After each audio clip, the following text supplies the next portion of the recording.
things we love, like I'll take it back. You know we're on a Friday night, a pair of jeans that fit just right, and the radio up, like to see a song. See the love in a woman's eyes, feel the touch of a precious child, and no mother's love. A little to the right. There you go. It's a fit just right, and the radio up, I like to see sunrise. See the love in a woman's eyes, feel the touch of a precious child, and no mother's love.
Our senior night program will begin in 8 minutes. Only 8 minutes.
I want a nice round of applause for our balloon crew. Thank you, ladies and gentlemen.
And if you are an escort for a senior participating in the senior night program prior to kickoff, there would be players that cheer. You are to report to see Tessa and Gavin in front of the field house to be lined up for tonight's walk-in. It's not too bad. It's going to get cold. If it gets windy, it gets cold. Oh, yeah.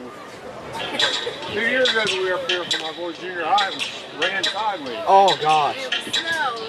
Yeah.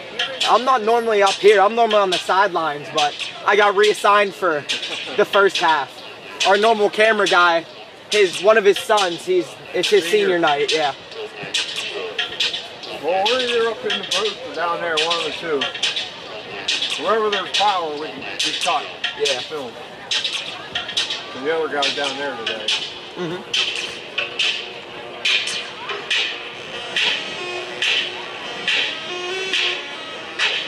He's good from up here. Oh yeah. It's a great seat to watch a game. Oh, yeah. He's getting the hand warmers up already. I do have another jacket if worst comes to worst, but for now I'm pretty comfortable. Yeah, I'm alright. Now I was going to go get my coat, but it's not that far to get if it gets cold. Yeah.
I think we have 10, either 10 or 11. We have quite a few. That's a big class. Yeah.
I think so, yeah. Yeah.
Ladies and gentlemen, welcome to Richland's Herlinger Field for tonight's contest between Chestnut Ridge and your Richland Rams.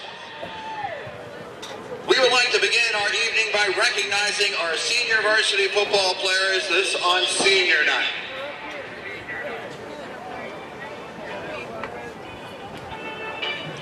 We begin with Dugan Chase. Dugan, escorted by Grady and Michelle Chase. Dugan has been a member of the Richland Rams football program for 6 years. His most memorable moment was when he played 2 games with a broken arm his sophomore year. Outside of football, Dugan is also involved in the National Honor Society, Senior Class Executive Board, varsity basketball, and varsity track and field. Dugan's future plans are to attend college and further his javelin career in track and field. Ladies and gentlemen, Dugan Chase.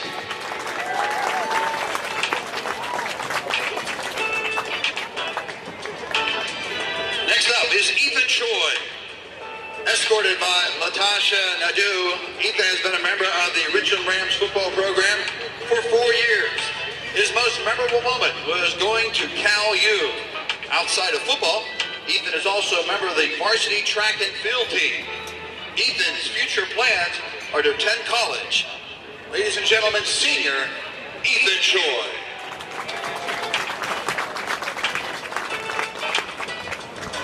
Next up is Luke Feitel, escorted by Marissa and Tom Feitel. Luke has been a member of the Richland Ram football program for 6 years. His most memorable moment was playing in the District 6 Championship freshman year. Outside of football, Luke is also involved in the weightlifting club. Luke's future plans are to attend college to major in history. Ladies and gentlemen, put your hands together for number 0, Luke Feitel.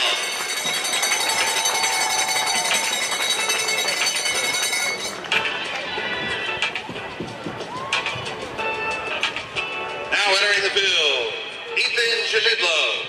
Escorted by Brad and Jenny Janidlo, Ethan has been a member of the Richland Ram football program for 6 years. His most memorable moment was winning District 6 both his freshman and sophomore years. Outside of football, Ethan is also involved in Club Kind, Fantasy Sports Club, Pep Club, SAD, Varsity Baseball, and Weightlifting Club. Ethan's future plans are to attend Seton Hill University to further his career in baseball. Ladies and gentlemen, senior Ethan Janidlo.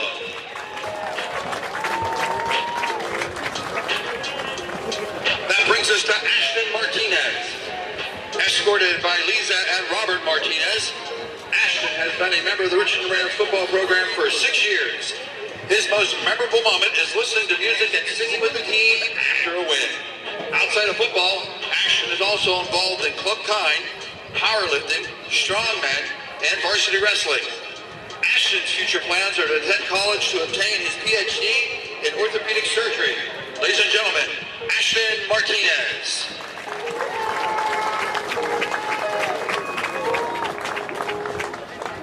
Please welcome to the field, Evan McCracken. Escorted by Larry and Lisa McCracken, Evan has been a member of the Richland Rams football program for 6 years. His most memorable moment was winning the Lower Highlands Athletic Conference Championship his junior year. Outside of football, Evan is also involved in FCA, SAD, Senior Class Executive Board, Student Council, and Varsity Track and Field.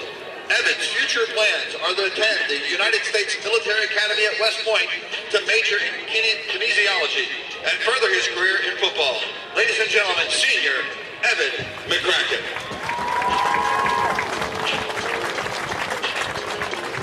Please welcome Declan Piscatello.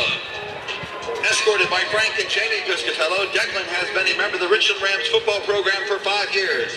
His most memorable moment was when Carson set off the fire alarms. Outside of football, Declan is also involved in varsity basketball. Declan's future plans are to attend college. Please applaud for Declan Piscatello.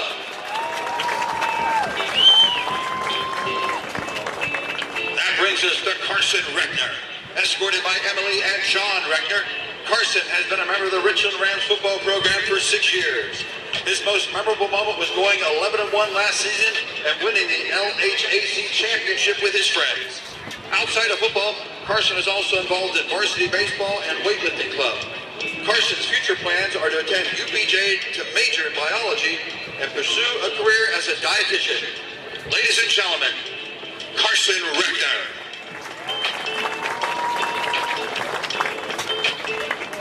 Please welcome to the field, Easton Robertson. Escorted by Deanna and Ryan Robertson, Easton has been a member of the Richland Rams football program for 6 years. His most memorable moment was playing JV quarterback all sophomore year. Outside of football, Easton is also involved in FCA, Spanish Club, and varsity wrestling. Easton's future plans are to attend college to major in social studies education, then attend the Pennsylvania State Police Academy. Ladies and gentlemen, senior Easton Robertson.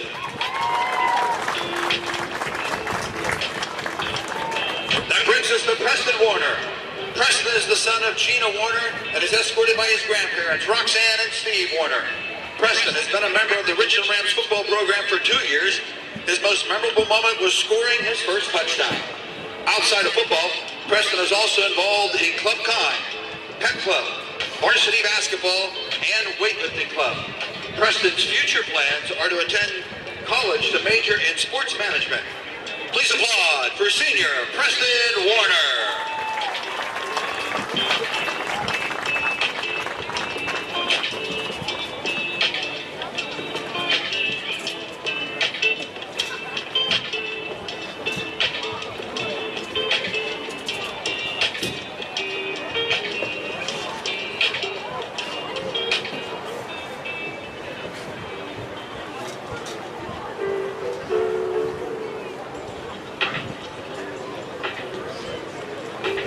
Ladies and gentlemen, how about a nice round of applause for our Richland Rams senior football players and their parents and guardians. We ask now that the football players dismiss to the field house to get ready to play football, and their parents dismiss to the stands to cheer loudly and cry because it's senior night. Thank you.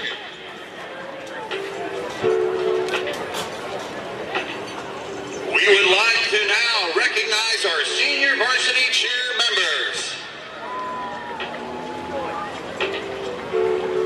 Brooke Boddicker, escorted by Denise and Matthew Boddicker. Brooke has been a member of the Richland cheerleading program for 6 years. Her most memorable moment was performing at the Disney Castle during finals at Nationals sophomore year. Outside of cheer, Brooke is also involved in Club Kind, Pep Club, and SAD. Brooke's future plans are to attend a 4-year college to major in criminology and further her career in cheerleading. Ladies and gentlemen, Brooke Boddicker.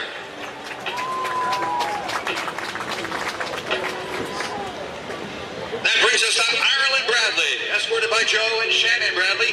Ireland has been a member of the Richland cheerleader program for 6 years. Her most memorable moment was winning nationals back-to-back. Ireland's future plans are to attend Penn Highlands to major in early childhood special education. Ladies and gentlemen, put your hands together for Ireland Bradley.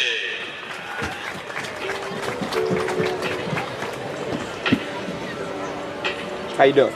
Good, buddy. How are you? I'm good. Please welcome Sophia Canoni, escorted by Amy and Michael Canoni. Sophia has been a member of the Richland cheerleading program for 6 years.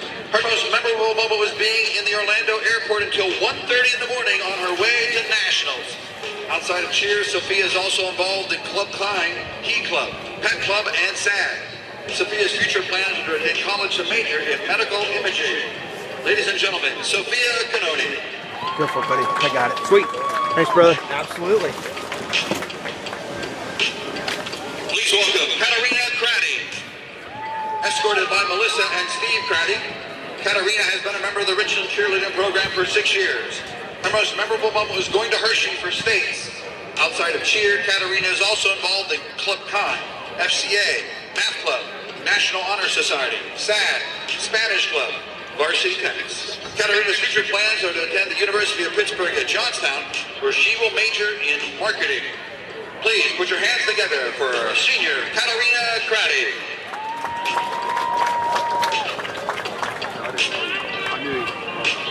Please welcome to the field, Marlena Gaywell, escorted by Doug and Tracy Gaywell. Marlena has been a member of the Richland cheerleading program for 6 years. Her most memorable moment was the bus ride back from the Huntington football game this year. Outside of cheer, Marlena is also involved in Club Kind, Future Medical Professionals Club, Key Club, National Honor Society, SAD, Senior Class Executive Board, and Vice President of the Spanish Club. Marlena hopes to attend St. Francis University to major in nursing. Please welcome Marlena Gaywell.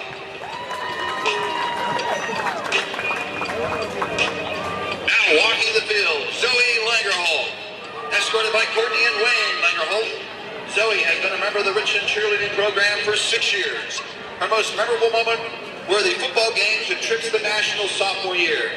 Outside of cheer, Zoe is also involved in Key Club, the National Honor Society, SAG, Spanish Club, Student Council, Theater, Unity Club, and varsity tennis. Zoe's future plans to attend college to major in psychology. Put your hands together for Zoe Langerholt.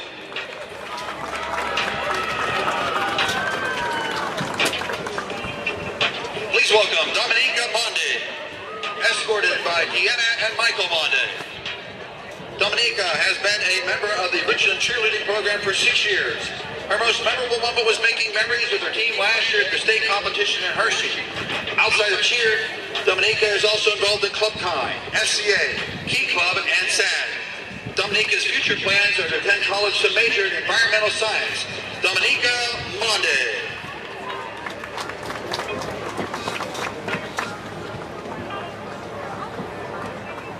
Please welcome senior Mackenzie Roberts, escorted by Bill and Carrie Roberts. Mackenzie has been a member of the Richland cheerleading program for 6 years. Her most memorable moment is running to do the NBC dance for every football game. Outside of cheer, Mackenzie is also involved in Future Medical Professionals Club, National Honor Society, Secretary for Skills USA, and Vice President of the National Technical Honor Society. Mackenzie's future plans are to attend Mount Aloysius College to major in nursing and pursue a career working with kids. Put your hands together for senior Mackenzie Roberts.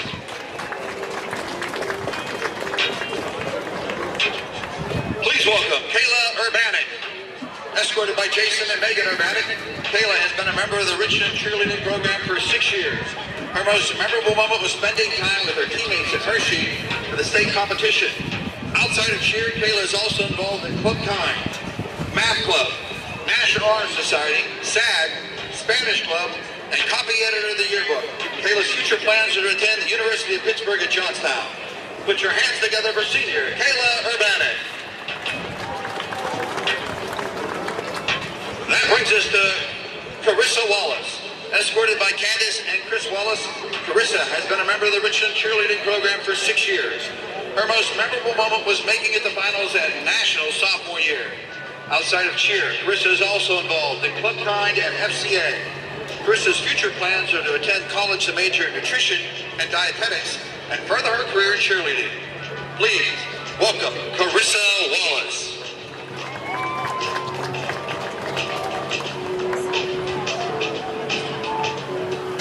And if we could all, as one Richland family, please applaud for the entire Richland Rams senior cheerleading squad. Thank you for your service on Friday nights, ladies.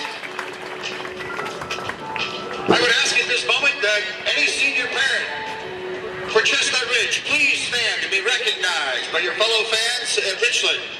Let's have a nice round of applause for senior parents for the Chestnut Ridge Lions. Welcome to Richland, folks. At halftime, we will be saluting band and golf members as senior night continues. Thank you for your participation. And how about a nice round of applause as our balloon crew tries to make their way off with the balloons. I'll say, I definitely see you. Yeah. You might have been up in the booth with the balloons. I probably do. Yeah. Oh, I started in 6th grade. Okay. Yep. Yeah, I know we were 2 years ago we were up there. Rain, snow, and sideways. Yep. We were over in the end. I think that's what I saw you. Not if you said wrestling. Yep. My boys were. Really? What's your name? Well, Trendon, really, he's a freshman this year, so they've been attending the young ones. Well, I do a lot of elementary teams. Yeah, I'm on everything. I definitely know you. I've seen you before. In fact, I did a but maybe 2 years ago. I was in the back room though. Practicing. Yep. How'd you get stuck in there? I've only cheated. They had the little guys in there, didn't they? Yeah, yep. I don't blame you then. Yeah.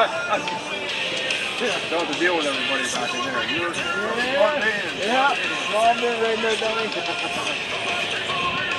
That's amazing. The main gym. Oh, Yeah, I don't know why. it was 1,000 things. I wonder I never heard of any side boards for Mr. Town Hall. There's good tournaments though. I mean, I actually think it's what happened there. Ladies and gentlemen, as a reminder, in the event of severe weather, primarily lightning, you will be asked to clear the stadium. You will listen for announcements or signs to return to the field. We ask that in the event that this happens, that you leave safely on what could be slippery walking. Also, a reminder that the Adobe Light Show that happens tonight is flashing lights. There might be other flashing lights and pyrotechnics involved. So if you're prone to seizures or have an issue with that, please take the necessary precautions. Thank you. Yep, that's all. The Adobe Light Experience at Herlinger Field is presented by Champion Song Medical Center at Whitburn and Thomas Automotive. Yeah, he does really good with that stuff. Man, you ought to see some of the footage he gets. I'll bet. We actually had one that me and my buddy we used to confirm to wear it daily that we use for stuff here. It'll fly.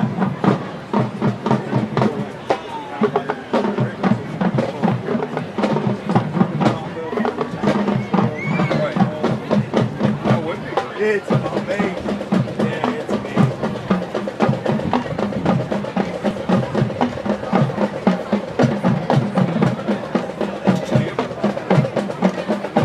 Great guy here.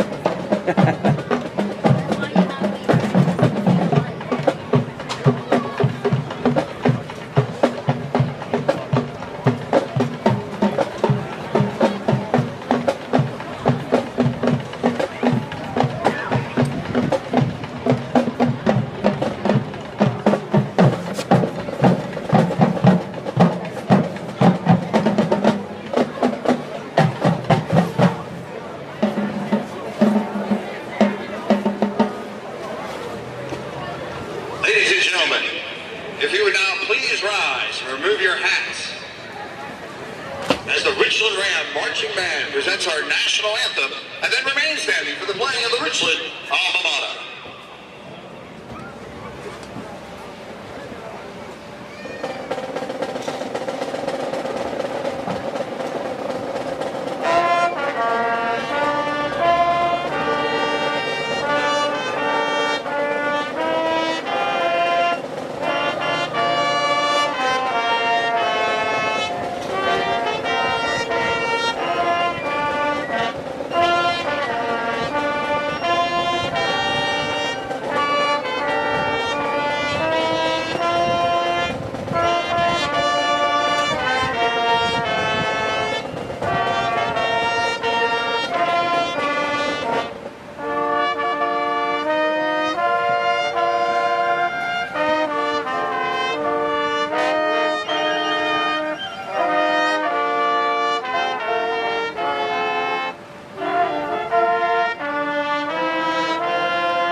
It was supposed to. I know.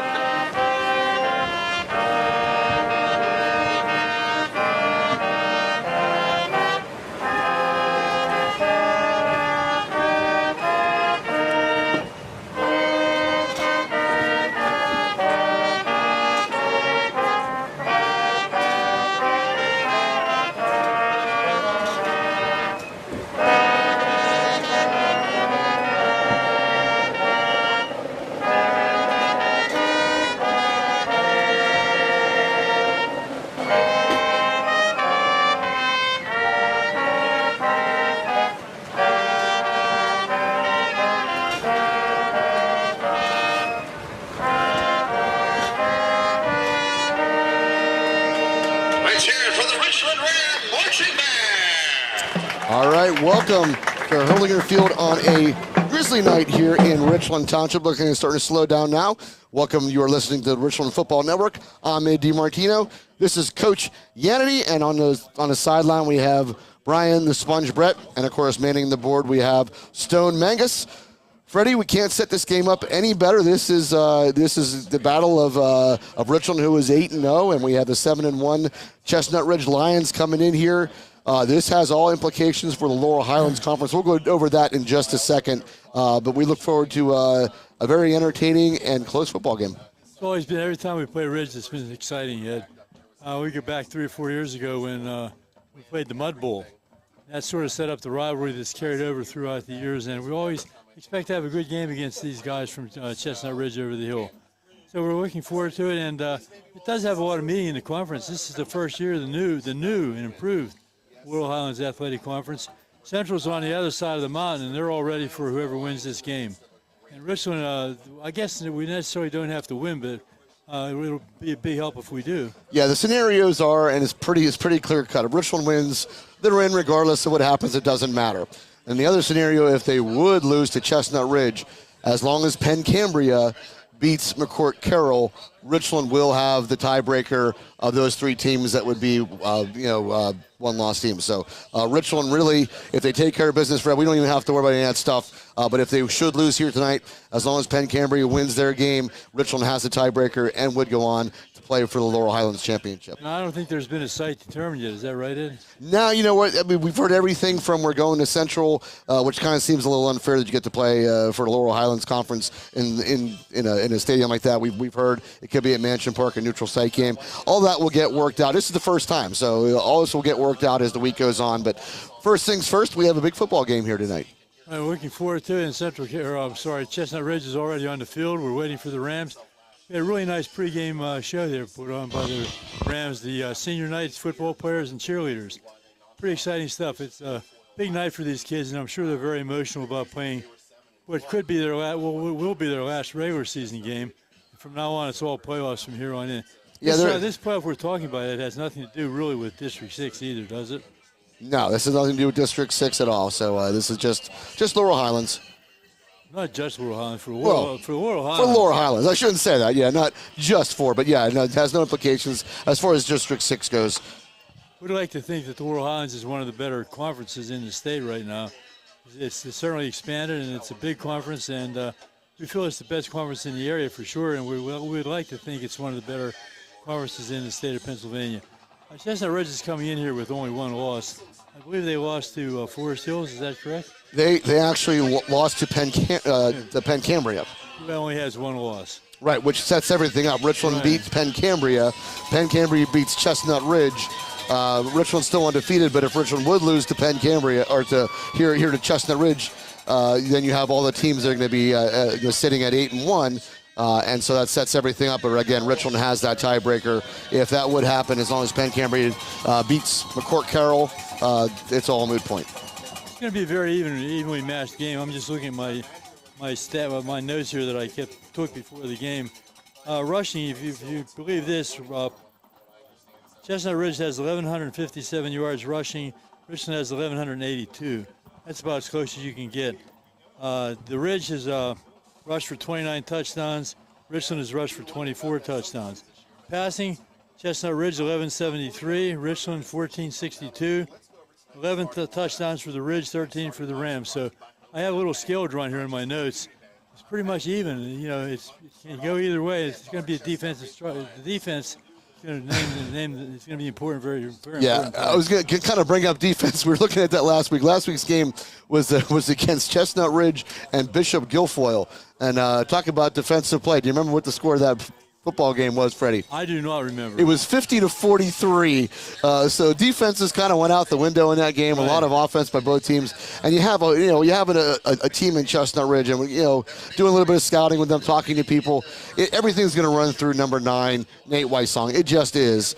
He's going to run a lot of run-pass option plays, and from what I understand is he'll hold that football and basically have it in the gut of who he's going to hit until the last possible minute. If he sees even an opening, it's out and back in his arms and he'll take off. So the key for Richland is going to be make sure you have somebody on Nate Weissong and really hit him at every opportunity. Do not, I mean, if even he doesn't have the ball, somebody's got to be there spying him to make sure you hit him, because everything on this offense is going to run through number 9. When you're playing an option football team, everybody has an assignment. You can't leave your area. You have to assume that he's coming to your area, and you can't just say, well, he's going to hand off or he's not going to hand off. You have to play your area and play it tough. So that's going to be, very important for our defense tonight. That's for sure. Weissong is their bread and butter. They do have one of their better players not playing tonight. That's Emmerich, right? Jeb Emmerich. Chase Weissong. Chase Weissong. It's the wide receiver. That's the cousin. Yeah, it's the cousin of Nate. That's right. And he's not playing tonight. He broke his leg, I guess, in practice, and he's not going to be able to suit up tonight. So that's going to be a big loss for the Ridge. But I'm sure he'll have somebody very capable in his place. Let's head down here to Sponge right now. Sponge, we got a little bit of, is the rain stopped? Is it okay? It stops, then I get it starts and I get my umbrella out, then it stops, and then I get my umbrella out and it starts again. So I'm just going to leave my umbrella sitting and see what happens. It's like a mist. It's a fine mist. But hey, guys, talking about injuries on Ridge's side, we also have a few injuries we're dealing with. Ethan Janidlo's not playing tonight. Very important part of the line. He's sitting out with a concussion. And Carson Reckner, another fine lineman, is hobbled a little bit. But he's still dressed and going to try to give it a whirl. Yeah, I guess he was cleared to play, so it's kind of Richland needs. Maybe a couple offensive linemen and defensive linemen. Freddie makes a huge difference is what I'm looking for. That's the words I want to get out. Makes a big difference here, and having at least one of them back, and Carson Reckner saying how he can go will be huge. Well, one good advantage we have is Coach Bailey knows how to use his personnel. And during the course of the year and during the course of each game, he substitutes a lot on the offensive and defensive lines. He likes to keep his linemen fresh and keep them firing off the football. So a lot of kids play. A lot of kids have had a lot of experience. So I'm not really too concerned about that right now. Guys, they have the mentality, next man up. They don't care who it is. And one of the biggest injuries of our team has been Grayson Malla, our quarterback. But Dom Shank has filled in pretty nice the last 2 weeks, and we'll see Dom play again tonight. Yeah, we want to see Dom. Dom's got to get a little more confidence going. He shows signs of really being confident, and then a bad play happens. He has to forget all that stuff. He is the leader of this team now and needs to come out and show what he can do. And we're going to get a chance to see what goes on right now, as Richland did win the toss. They've deferred, so they are kicking off to the Chestnut Ridge Lions. It's pretty imperative, I think, for Ridge to get a good series here this first series. You can't. It's hard to play from behind when you're playing Richland. I think Carter Wharton is back deep for the Lions, picked up right around the 5-yard line. Over the 10, the 15, has a little crease, and this is a problem with Richland, and it's Ritka who gets a little bit of a piece and slows him down. This is the problem, Freddie, that we've seen with the Rams now for a few weeks now, is they're not very good on kickoff coverage, just not. And he came right up the middle, found a little crease out to the right side, and if not for Noah Ritko, at least getting a piece of him, really slows it down. 42 yards. Thank you, Stone.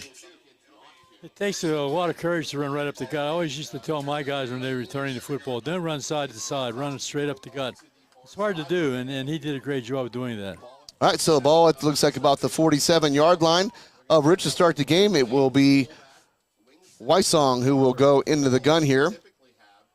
They'll put a man in motion, and Weissong will sprint out to the left side. Has got some pressure on now. Steps up, finds a little crease, flicks a little pass. It's complete. And over the 50-yard line into Richland territory, right to about the 47 of Richland, maybe 46. Good coverage downfield, Ed. Yeah, really good coverage. They let Weissong get away. They had him bottled up and let him find a little crease, and then he was able to flip the ball for a little forward pass. Picks up 7 yards, 2nd down and 3. Rolling to his left. It's difficult for a right-handed quarterback to roll out to your left, but he did a good job of escaping a lot of pressure. All right, 2nd down and 3. Back into the gun goes Weissong.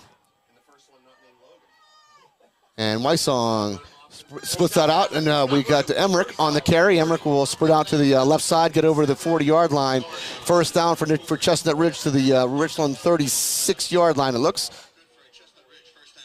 And as I said, it's going to be a lot of that, a lot of option plays and pitch plays. Our defensive end did a pretty good job, really. He stayed with the quarterback. Sometimes, I used to tell the kids, even if you think he has the ball, if you don't think he has the ball, still hit him. You don't have to make it an illegal play. Just hit him. Let him know you're there. Absolutely. All right, 1st down and 10 for Ridge. This is the very first possession of the game after a 42-yard kickoff return. Wysong hands this hands this one off. Good coverage there by Richland. I think that is Evan McCracken from behind who makes the tackle. Will be maybe a loss of 1 on the play. Now the quarterback handed the ball off to the fullback, and the good thing that I saw is our defensive end didn't collapse on the. He knew his man was the quarterback, not the fullback. You can't assume that the fullback has the ball or doesn't have the ball. You have to play your position. Did a good job on that one. Hey guys, going back to that first play, we got to make sure we contain him when he's has nothing to throw downfield. Oh, absolutely. I kind of said we got to make sure we keep him bottled up. So 2nd down and 11 now for the Chestnut Ridge Lions. They're at the Richland 37-yard line. And Wysong will flip this one out to the right side. Brought down from behind for another loss, as that was number 8 on the carry, Owen Claycomb. Good job of outside contain on that play. Excellent job. Piscatella on that tackle. So Declan Piscatello able to wrap him up and bring him down. It's easy to tell him, orange shoes. He says they're red. I thought they were red. We've had this debate. They're orange. I don't care whatever Declan tells me. Whatever, he did a great job containing the outside edge. All right, so big 3rd down upcoming. 3rd down and 14 now. Ball all the way to the 40-yard line now of Richland.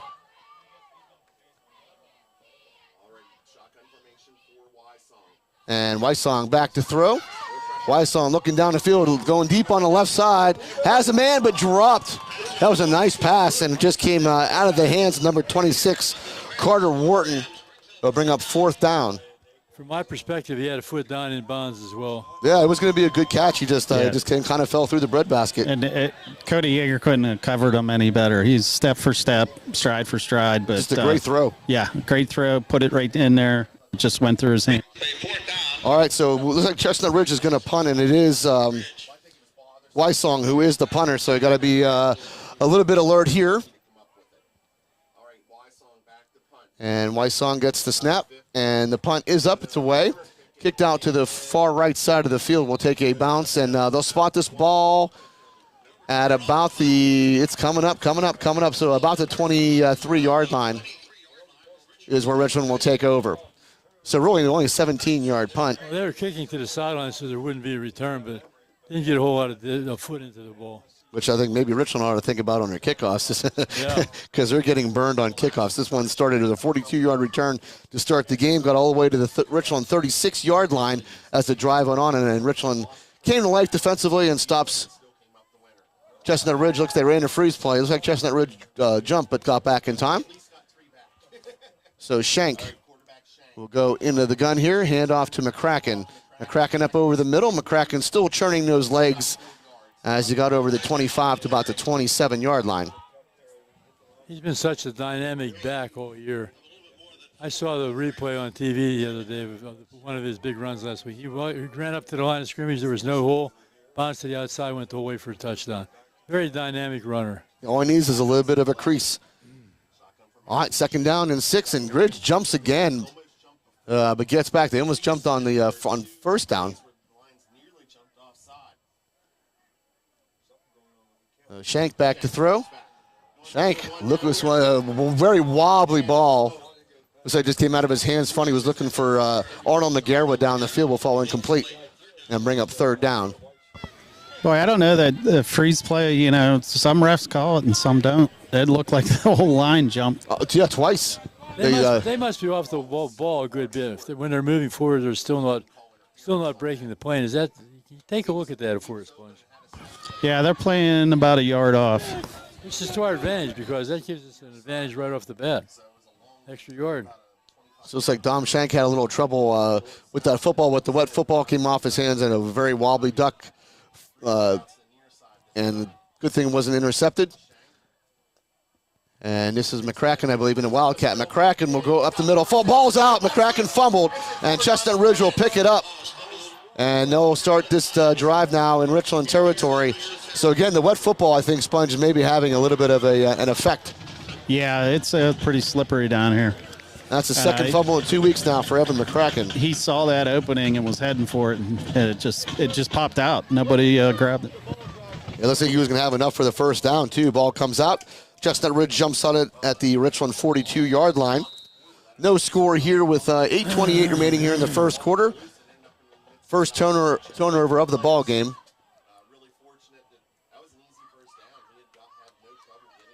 All right, Wysong will go back into the gun now for Chestnut Ridge. And he'll look to pitch. That's Emmerich off the right sideline. Emmerich turns it up the 30-yard line, turns it back over the 25-yard line. There was a play where the defensive end did not do his job. Obviously, he was wide open on the corner. Once he made the turn, it was no stopping him. Pretty good speed there on that running back. Hey, guys, Coach Bailey was even asking the referees something about the football and, the last two plays, it being too slippy. I think he wants them to rotate the balls more often. Yeah, it'd probably be a good call. We saw Shank have a hard time throwing it, and Evan McCracken just came right out of his hands after a first down. So, and now Richland jumps, and Richland will go outside. So they called on Richland. That did not call it on Chestnut Ridge, but you said I think Chestnut Ridge is enough off the ball where even if they jump, they're not crossing the plane. Richland came across the plane there. A little trick they probably learned from Coach Bailey watching film. Let's make it 5 yards shorter for a first down. All right, so the ball moves deeper into Richland territory now at looks like about the 19-yard line. First down and 5 now, as Wysong will go into the gun here. Wysong hands off to Emmerich. Emmerich goes up the middle, has a big crease. Emmerich bounces it out to the right. Emmerich is going to go into the touchdown for Chestnut Ridge from 19-yard run for Emmerich. Caught everybody off guard on that one, including us. Great surge on the offensive line, though. You saw that, Ed. Oh, yeah. Great surge on the offensive line. Nice crease, nice run. Yeah, he had a big hole went through right up the gut. Yeah, 2 big runs from Emmerich on this drive. Puts Chestnut Ridge into the end zone. Puts our score at 6-0 now, pending the extra point. Oh, no, there's Custom Bowder out there to kick.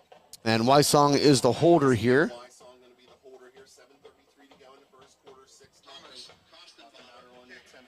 And it's Thomas Kostenbauer, who is the kicker for Ridge. A high snap. It's down, and it's good. So high snap, good job by Wysong to pull that down and get it down on the ground. The importance of a long snapper, a holder, and a kicker. But the first two phases often get overlooked, the long snap and the hold. They're very, very critical. All right, so the big play, it was the Evan McCracken fumble on the last series of Richland, which is their first series of the game, and they had enough for a first down. They had plenty for the first down. And the ball just popped out of Evan's hands, and Chestnut Ridge jumps on it at the Richland 42-yard line, and a few plays later, it is Emmerich who carries it 19 yards into the Richland end zone. So 7-0 your score here from Herlinger Field. You always have that wildcat when you have Evan in the game. You can always go to the wildcat and pick up some big yardage. He's not prone to fumble either. He hasn't fumbled that much all year. He's had 2 in the last 2 weeks, unfortunately. He had one against Clearfield last week and now one here today. But overall, he's been pretty consistent. Oh, he's always been really, really good. Yeah, absolutely. And I think a lot has to do with the wet football here today. You think? Just going to take a guess. You think it is. It's not raining right now, but it is pretty damp on the field, and I'm sure that turf does, it's all-weather turf, but it does get a little bit slick. There's no question about it. All right, Kostenbauer will kick it away here for the Lions, as it is Yarnick and McCracken deep. He'll put this one just on the ground, picked up by, I think it's Joe Penna, number 34. Penna will take it over the 45-yard line before he's knocked out of bounds. So good play by Joe Penna and good return. If I can interject here off the subject a little bit, I was talking to Sammy Penna before the game down at the refreshment stand. And he dressed for the St. Francis game last week, which is a pretty good accomplishment for a freshman. Yeah, they played. That was on TV. It was the Wagner game. Yeah, it was the Wagner game. Yeah. He actually dressed for the game and traveled with the team, so he was quite happy about that. Big accomplishment and good job for Sam. All right, so first down and 10 come the Rams now. Fumbled it on the last possession. I think is this Evan McCracken back in Wildcat here, and then McCracken will keep it. McCracken will bounce it out to the left side. He gets over the 50-yard line, so about the 49. Pretty much the same play, but came right back to Evan. Coach Bailey showing him we have a lot of confidence in you, Evan. We know you fumbled, but we still have a lot of confidence in your ability. Yeah, I'm sure Evan's going to shake that one off too. Oh, yeah, it happens. All right, going back into a empty backfield now here for Shank. It's going to be 2nd down and 6 from the Chestnut Ridge 49-yard line. Again, your score 7-0 Chestnut Ridge. Shank back to throw. Shank throws this one out to the right side. Has a man, and that is going to be Evan McCracken, who is going to go in the end zone for a Richland touchdown. So good throw that time by Shank. Finds McCracken. 49-yard strike. Good throw there by Shank. He let McCracken run the ball even after he fumbled it. Shows him he has confidence in you. He let Shank throw the deep pass again, even though the first one was terrible. You have to admit it was a terrible pass. Just to let these guys know, you know, you're our man. We have confidence in you. We have faith in you. And here we are. We're tied up again. Perfect throw, perfect catch, great touchdown. Yeah, that was a great throw. And Stone just sent a little message. He said he was watching Shank in warm-ups and looked really good on the deep ball. And that was a perfect one right into the arms of Evan McCracken. All right, a high snap here as a flag came out. It was a high snap. Easton Robertson had to stand up to get it, but a flag came out on the play. I think it's going to go against Richland here. It's going to be false start Richland. So they'll push this back 5 yards. Shouldn't be a problem for our kicker. Yeah, we just got to have a good snap and a good hold here. That's going to be the key. Wet football, and that one was a little high on that snap. The distance, though, shouldn't really matter. Absolutely not. No. Yep, Rico's got a nice leg. Good snap, good hold, kick is up, and the kick is going to be good as Noah Ritko slams that one through. 7-7 now your score here from Herlinger Field as Richland answers the scoring drive of Chestnut Ridge with one of their own. 49-yard strike from Shank to McCracken. That ought to build Shank's ego. I know they probably felt disappointed after that first pass, which wasn't very good, but that one was right on the money. And you know, we do have a bunch of good receivers. 4 or 5, you know, starting with Austin Yarnick and going right through the whole line. We have another freshman, Christian, the Christian boy. Yep. We have Jameer Christian. Yeah, and we have the Arnold McGarwa, all freshmen. And then, of course, you have Jude McGarwa and Austin Yarnick. I was talking to a guy from Wimbledon today, and he was talking about our quarterback being hurt. He said, I understand your freshman quarterback is hurt.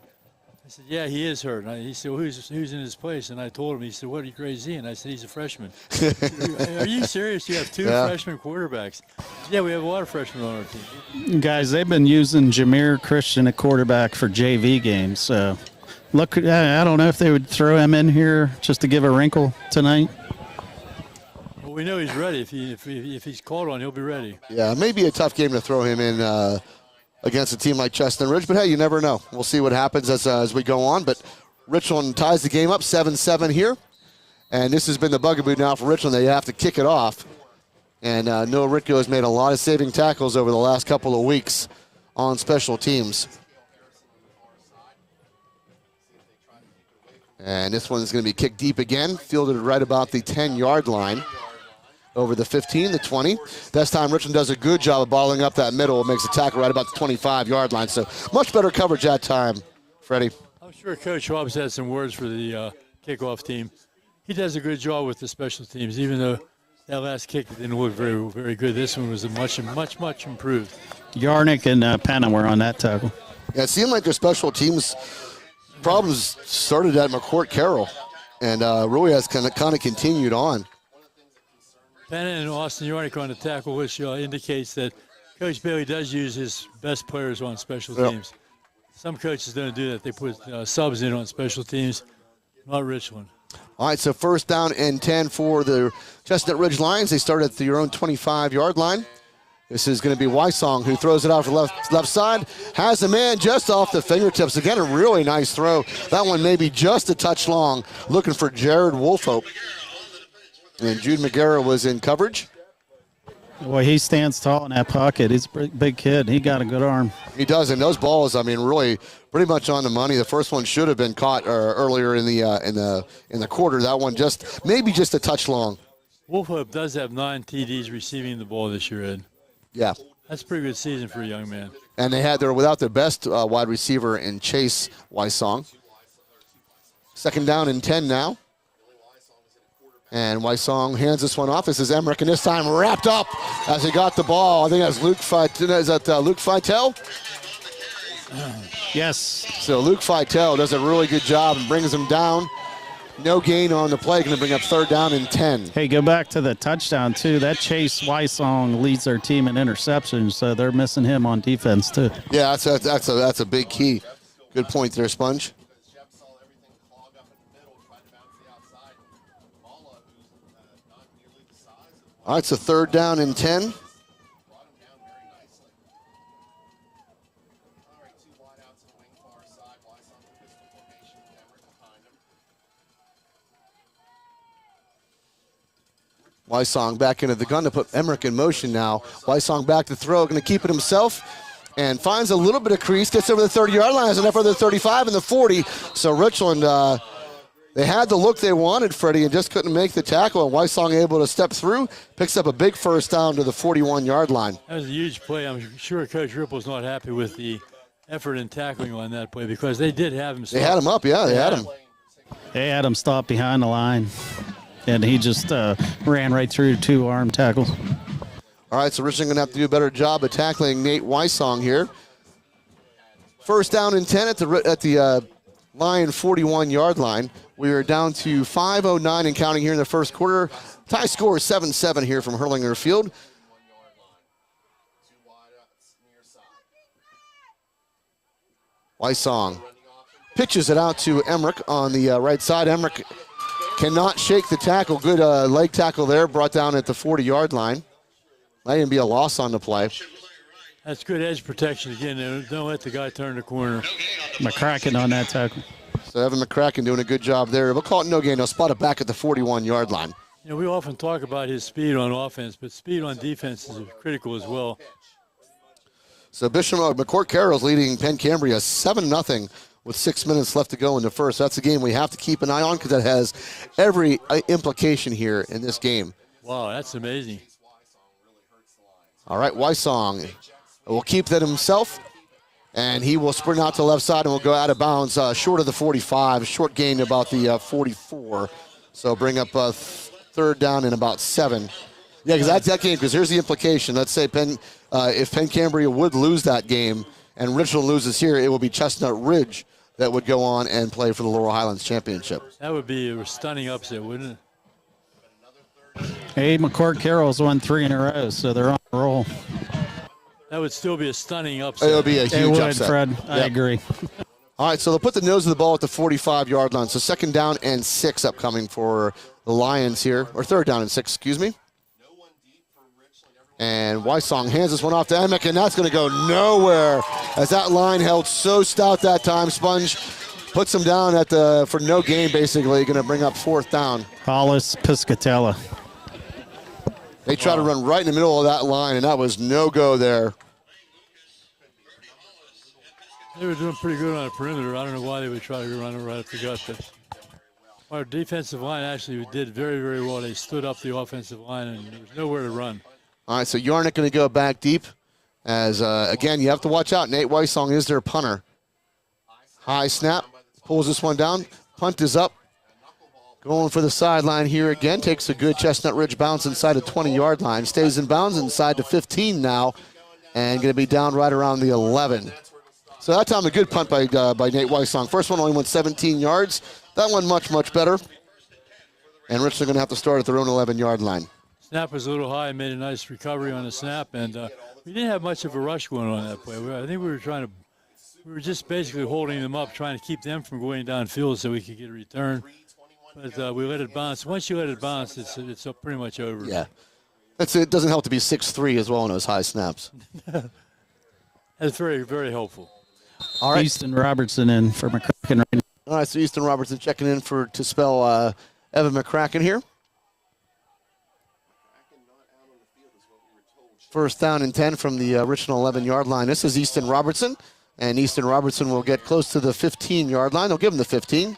So 4-yard pickup on 1st down, bring up 2nd down and 6.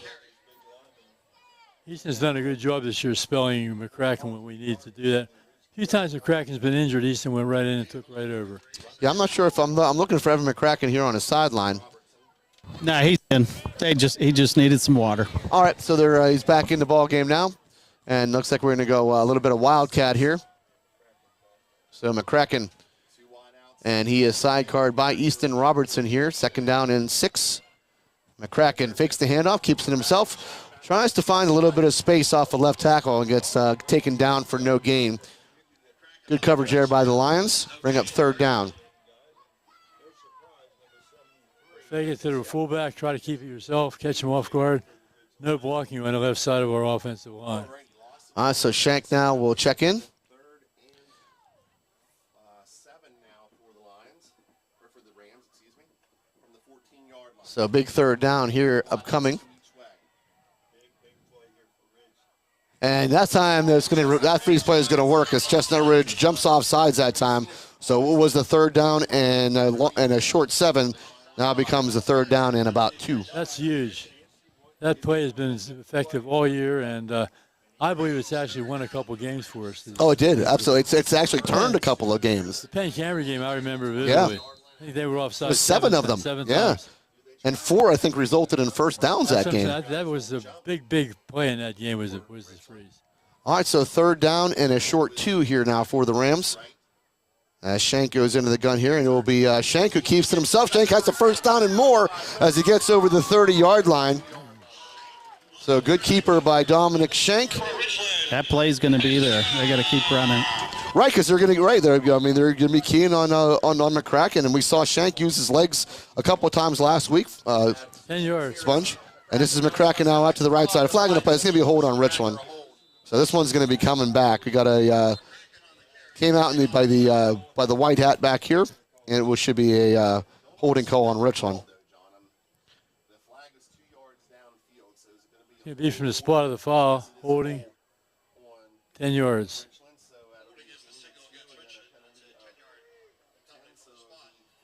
So that's a big killer. 1st down and 18 right now. Yep. 1st and 18. So all the way back to the 25-yard line. They have to get to the 43-yard line to get a 1st down.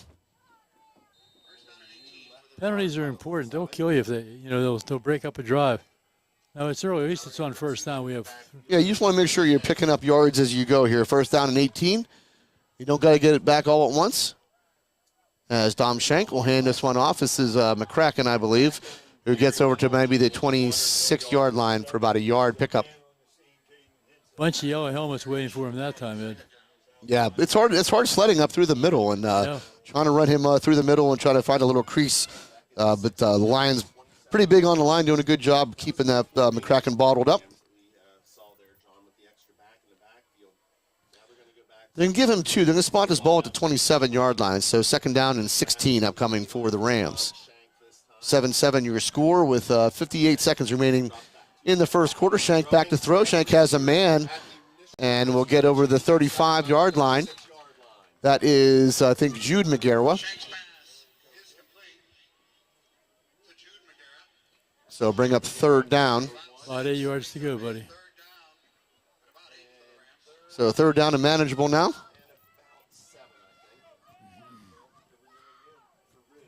Time running down here in the 1st quarter to 29 seconds. Richland's going to have to run a play as the play clock is at 20.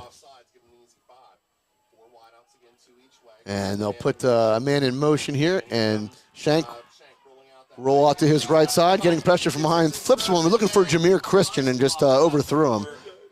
He ran it out and up. He ran about 5 yards down the field, made a cut to the right, and then right up the sideline. Yeah, Shank was catching a lot of heat, Freddie. Had to get rid of that from ball. Behind. Yeah, I think he could sense the guy coming from behind. Yep. So we're going to have to punt now this quarter. The clock is stopped. Yeah, we're at 13 seconds here in the 1st quarter. 7-7 your score, and what we knew was going to be a very good ball game here from Herlinger Field. So far, it's held true. We have 1 turnover. Evan McCracken fumbled the football earlier, which led to the touchdown drive by the Lions. And McCracken gets this one away. Low punt. Bounces around the 30-yard line. Takes a huge Richland bounce now inside the 20-yard line, inside the 15 now. So McCracken's done a great job punting all year. Been fantastic as a punter. So Chestnut Ridge is going to take over at their own 12-yard line. Still 2 seconds remaining here. 52 yards on the punt. Fantastic. They took that good low trajectory and a good bounce. We still have time left in this period. 2 seconds. So all the ball all the way back to the 12-yard line of Chestnut Ridge where they start this drive.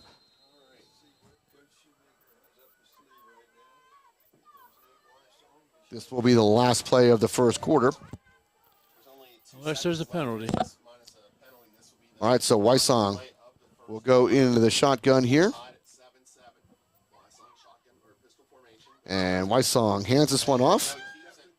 Now he's going to pitch it. He kept it a little bit longer and pitched it out to the right side. It's going to be right down about the 15-yard line, so a 3-yard gain. That's what you were talking about earlier, Ed, how he keeps the ball. Yeah, I've heard. I had a good scouting report on him. He'll hold that ball and almost have it in the hand of in the belly of somebody, and then just take it out last minute, depending on what he sees on the field. So we'll take this time to thank our sponsors. We can't do this without them, so we want to thank Roof Rejuve, Senator Wayne Langerholtz, Advantage Auto, Mahalco's, Dr. Edward L. DiMartino, DMD, Slovenian Savings and Loan, FX Screen Printing, The Fifth Bar and Grill, Flair of Country, Johnstown Construction, Nico's, FWF, First Team Advertising, John Ponchione, Windbreaker, Best Window and Door Company, First Summit Bank, Pinnacle Chiropractic, Dean Jordan Tire, Ponchione Financial, RPM Signs, Advanced Office Systems, DB Homes, Laurel Auto Group, Precious Metals and Diamond Company, Beauty Lawn, Memorial Chevrolet, Chansoon Shong Medical Center, Rizzo's, Cardellino Eye Care, Sporting Goods Discounters, Tap 814, Asiago's, Market Basket, Ashbro Landscaping, Vantage Physical Therapy, RNDT, Moore Family Dentistry, and Big Dogs Bar and Grill.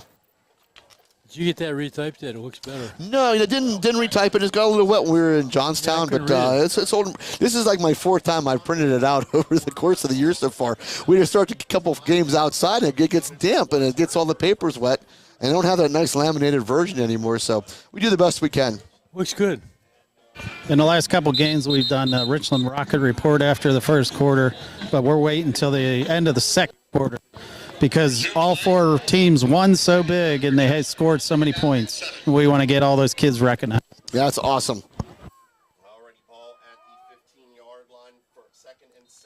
All right, 2nd down and 7 now for Chestnut Ridge as we're just underway here in the second quarter. You scored 7-7 here from Herlinger Field. Ball at the Chestnut Ridge 15-yard line.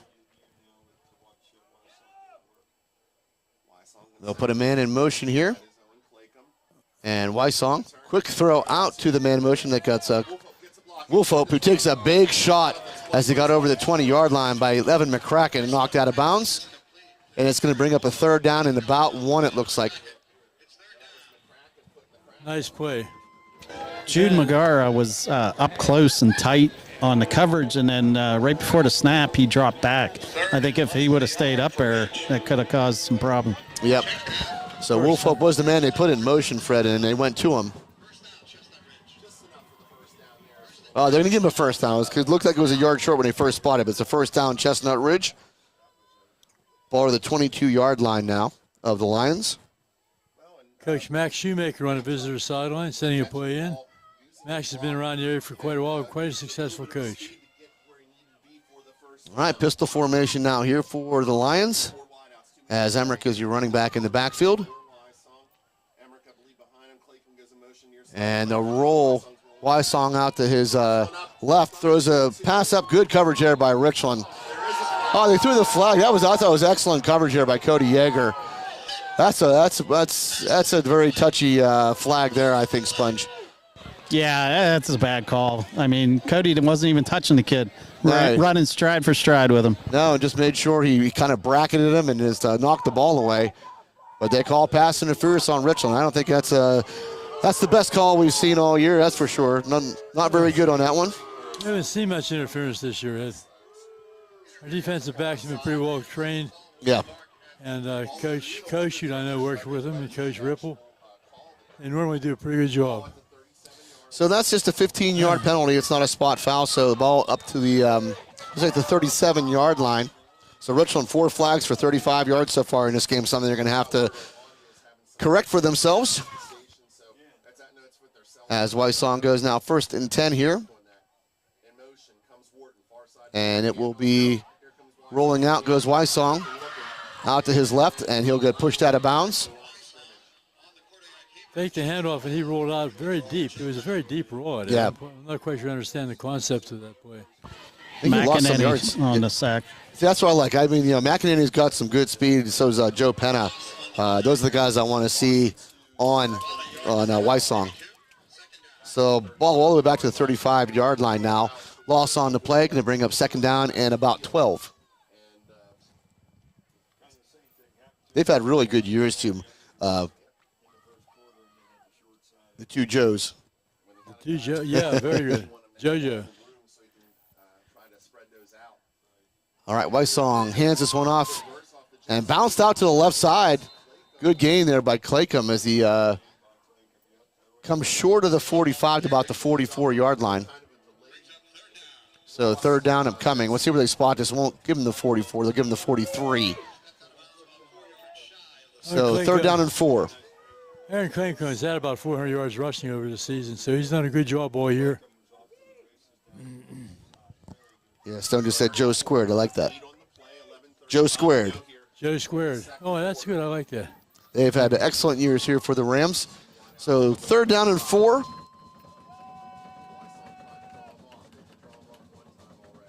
Wysong. He kept this one. He handed it off at first, took it back, goes out to the left sideline, and we'll see where they spot this. It might be enough for a first down, Sponge. Yeah, he has it. You saw a good look at the option there, Ed. Yeah, because he looks like he put it in the belly of the running back, and the Rams collapsed, hit the running back, and he pulled it right out, kept it. They're calling it fourth and inches. Fourth and inches. So this is a big play in the ball game here with 11:27 remaining here in the second quarter. They have to go for it. Yeah, you got a 6'3" quarterback. What's the advantage of punting now? There's no advantage. There's no advantage. Absolutely. Ball at the 47-yard line of Chestnut Ridge. Fourth down and inches. Into the gun goes Wysong. Wysong faked the pitch, kept it himself, and there missed tackle again by Richland. And Wysong inside the 30-yard line, brought out of bounds inside the 25-yard line, about the 24. So he faked that pitch. Richland bit. And this is what I'm saying. You've got to make sure that you do not leave Wysong. I was going to say, Ed, you saw that coming right at you. Yeah. I was standing right beside you, obviously. You can see a perfect example of how the option's supposed to work. It was right. We could have been a defensive end on that play, and we could see what was happening. Oh, absolutely. Yeah, I mean, they knew. I'm sure they're gonna make some adjustments, but that's something you have to watch. You've got to. Somebody has to have the quarterback. Somebody's got to have the quarterback. That's exactly right. Somebody has to have the quarterback. Somebody has to have the pitch man. First down and 10. Come the Lions now, and this is Wysong keeping himself. Richland misses another couple of tackles. Is Wysong able to push to the 20-yard line? I'm not sure if he was. I'm not sure. I think it looked like a busted play to me. Yeah, Richland, though, missed a couple of tackles. They actually had him, I think, in the backfield, and Wysong able to elude a couple of tacklers. And he won't quite make it to the 20, so maybe the 21. They'll spot this ball. So picks up 3 on the play. Second down and 7.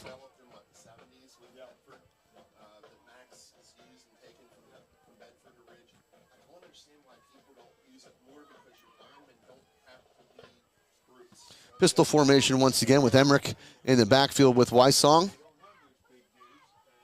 7-7 your score, but Chestnut Ridge on the move here.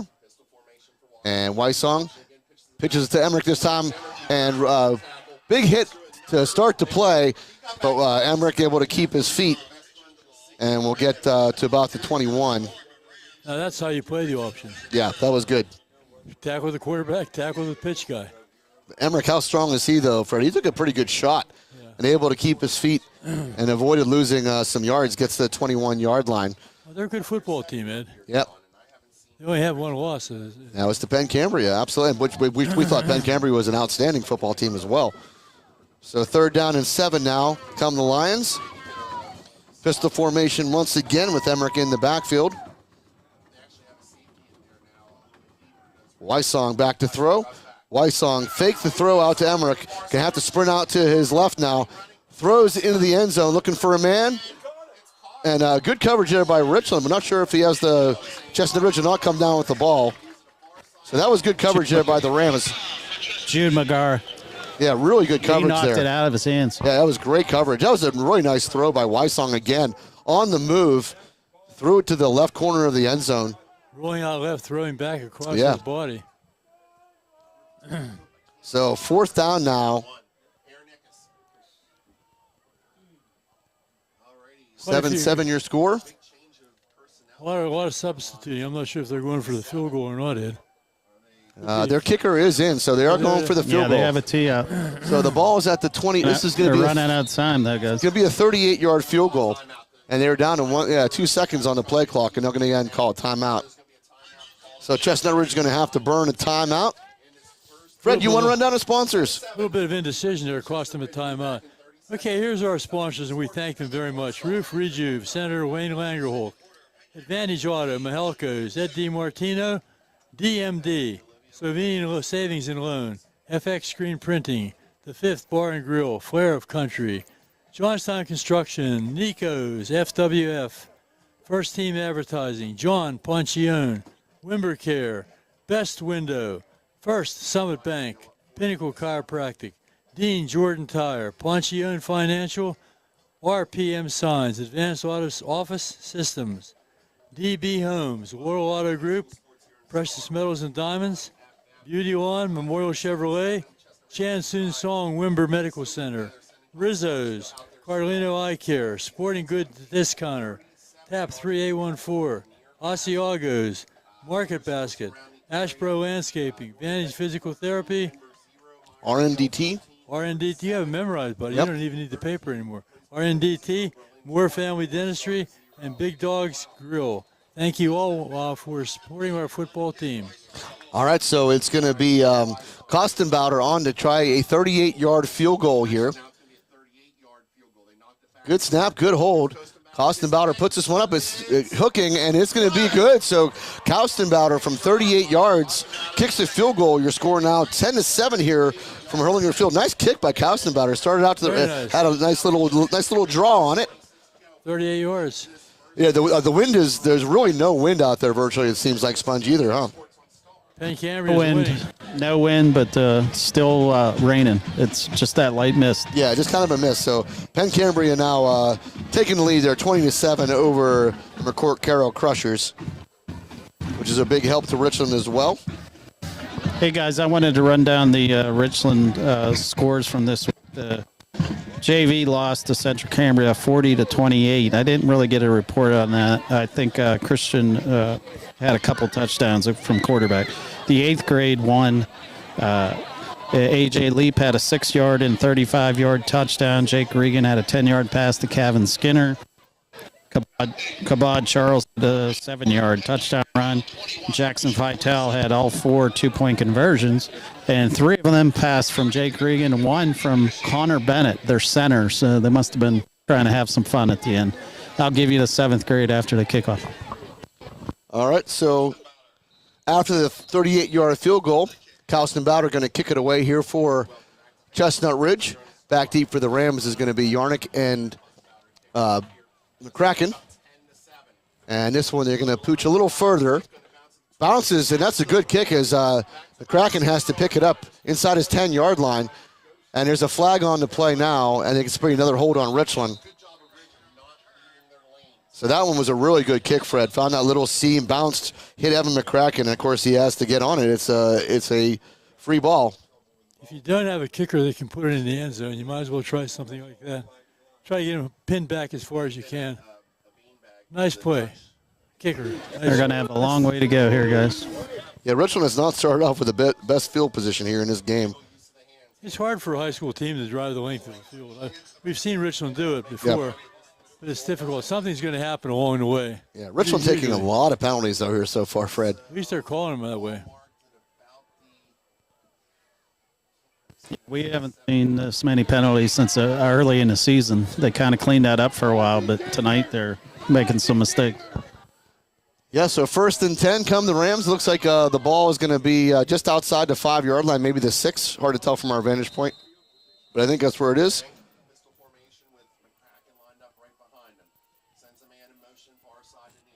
Shank goes into the gun here. And Shank will hand this one off to McCracken. McCracken out to the right side. And will push his way over the 15-yard line. Good run by McCracken, out to his left, actually.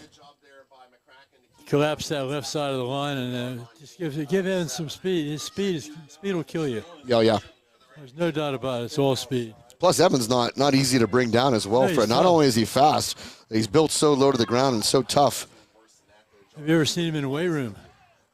I've just seen him around, yeah. He picks up the whole room. All right, 2nd down and 2 after the 8-yard carry by McCracken. Shank will go back into the gun here. Shank keeps it himself, has a 1st down and more. So Dom Shank will get over the 25-yard line. Good 1st down pickup for the Rams. Down to 8:26 remaining before halftime. Richland does get the ball after the half, and you're scored 10-7 right now off the Cowston Bowder 38-yard field goal to put the Lions up. A couple nice runs give us some breathing room now, Ed. Oh, yeah, they look much better now out to the looking to spot this at the 26-yard line, 1st down and 10. And Shank giving it to McCracken, this time off to the right side. McCracken trying to find that corner. Good job there by the Ridge Lions for maybe a yard loss on the play. Some kind of a zone read play out to the outside, and they struck it out very well. Nobody was pushed off the line of scrimmage, that's for sure. It's like Preston Warner now and Jameer Christian checking into the game as Luke Feitel will check out. 2nd down and 11 upcoming.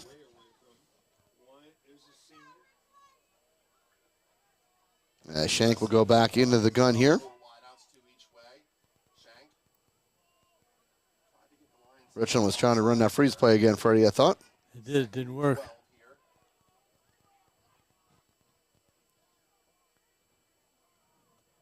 Shank hands it on to McCracken. McCracken picks his way over the middle. McCracken over the 30-yard line before he's brought down. They tried to freeze it. It didn't work, and they had to switch plays in midstream, so they did a good job. A 3rd down and 6 now. Big 3rd down and 6. I'd like to see Dom Shank run a little more tonight. Yeah, he's been running good so far, Sponge. I agree. They're all keying on Evan McCracken and giving lots of room for Dom Shank here. As a defensive coach on the other team, that would seem like the way to go, contain McCracken. All right, so 3rd down and 6. Shank going to roll out to his left. Shank sets, he threw it way high. By ball, I don't know if that ball just sailed out of his hands on the wet ball again, but he was way high. He was looking for Jude McGarwa. Once again, we had a right-handed quarterback rolling out to the left. Not an easy throw. He had room to run, too, guys. He should have just tucked it and ran. Should have told him, Sponge. I'll yell out next time. I might get in trouble for coaching. Yell at him, run. All right, so McCracken on to kick it off. It looks like Wharton back deep for the Ridge Lions. Good kick here again by McCracken. Actually, it flutters, but takes a good Richland bounce. So good coverage there by Richland. He fielded it at about the 34, and that's kind of all that was going on. He dropped the snap, but was able to pick it up and get it off. I was going to ask you, Sponge. It looked to me like he had a little trouble with the long snap. I like the black uniforms. Yeah, I like the black. Very sharp. I wore my black sweatshirt tonight. I wore my Richland. I actually wore my gray Richland baseball one. I like this one. That's very nice. Yeah, very, very sharp. You look very good tonight. How's Sponge looking down there? He looks good, too. Sponge always looks good. I'm in all black. He's trying for I got the memo. All right, ball at the 34-yard line, 1st down and 10, come the Ridge Lions. We're at 6:14 here remaining in the 2nd quarter. Ridge up 10-7 over the Rams. This is going to be should be a motion penalty here on the line. The whole line moved except the ball didn't get snapped. I was going to say, did anybody snap the ball? No, the receivers were out in the pattern already, and the center still had the football. So, whoops. Center thought I was on 2, I guess. Whoops. A 5-yard penalty on the Ridge Lions. We'll bring up 1st down and 15.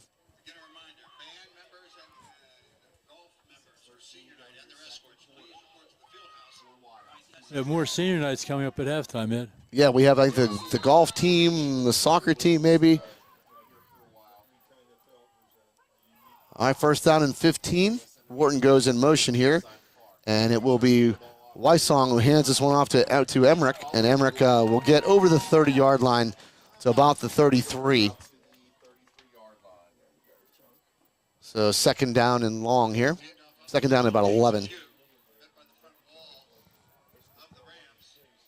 Our defensive line for a nice stop there. Nobody gave up their area. Yeah, it really becomes key to really, like you said, to make sure you keep your assignment. You have to. And we've seen Wysong basically have the ball in somebody's belly and then just takes it out and pitches it or keeps it himself. Second down and 11. Wysong back to throw, rolls out to his left. Looks to set his feet, throws down the field, throws it away. Good smart play there by Wysong, just getting rid of the football. They like rolling left for some reason. I'm not sure they've rolled to the right side of the field yet or not. That makes it a little bit tougher throw for a right-handed quarterback. All right, so third down and 11 upcoming here. 5:20 remaining before halftime. Your score here again, Chestnut Ridge 10, Richland 7.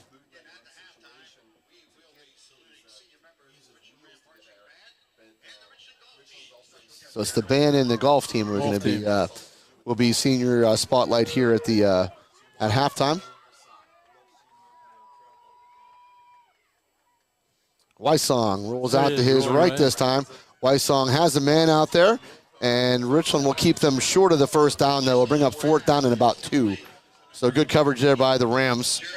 Austin Yarnick on a coverage and tackle. And that was Wolfhope now, who's become the main target for Wysong in this game, losing Chase Wysong to you saw a broken leg during practice. That's what I heard. That's a shame for that young man. You got to try, if you're going to run a route like that, you got to try to at least get to where the sticks are. All right, so Wysong back to punt it away. Yarnick will not go deep. Yarnick sort of kind of hanging right around the 40-yard line or so. Now they want to watch. And Wysong kicks this one away. And it actually takes a Richland bounce and comes backwards to about the, looks like the 24-yard line. Little backspin, like your golf club we talked about. I like that. I like that backspin. That's right. As long as you carry it to the flag, though, Fred, you can't not carry it to the flag and have backspin. You got to make sure you carry it just a little bit over the flag so it comes back. Toward the flag. Yep. You don't want to be putting downhill, do you? No, especially not at Windward Country Club. You do not want to be above the pin. All right, so first down and 10. Come the Rams here with 4:27 remaining here in the second quarter. 10-7 your score, Chestnut Ridge.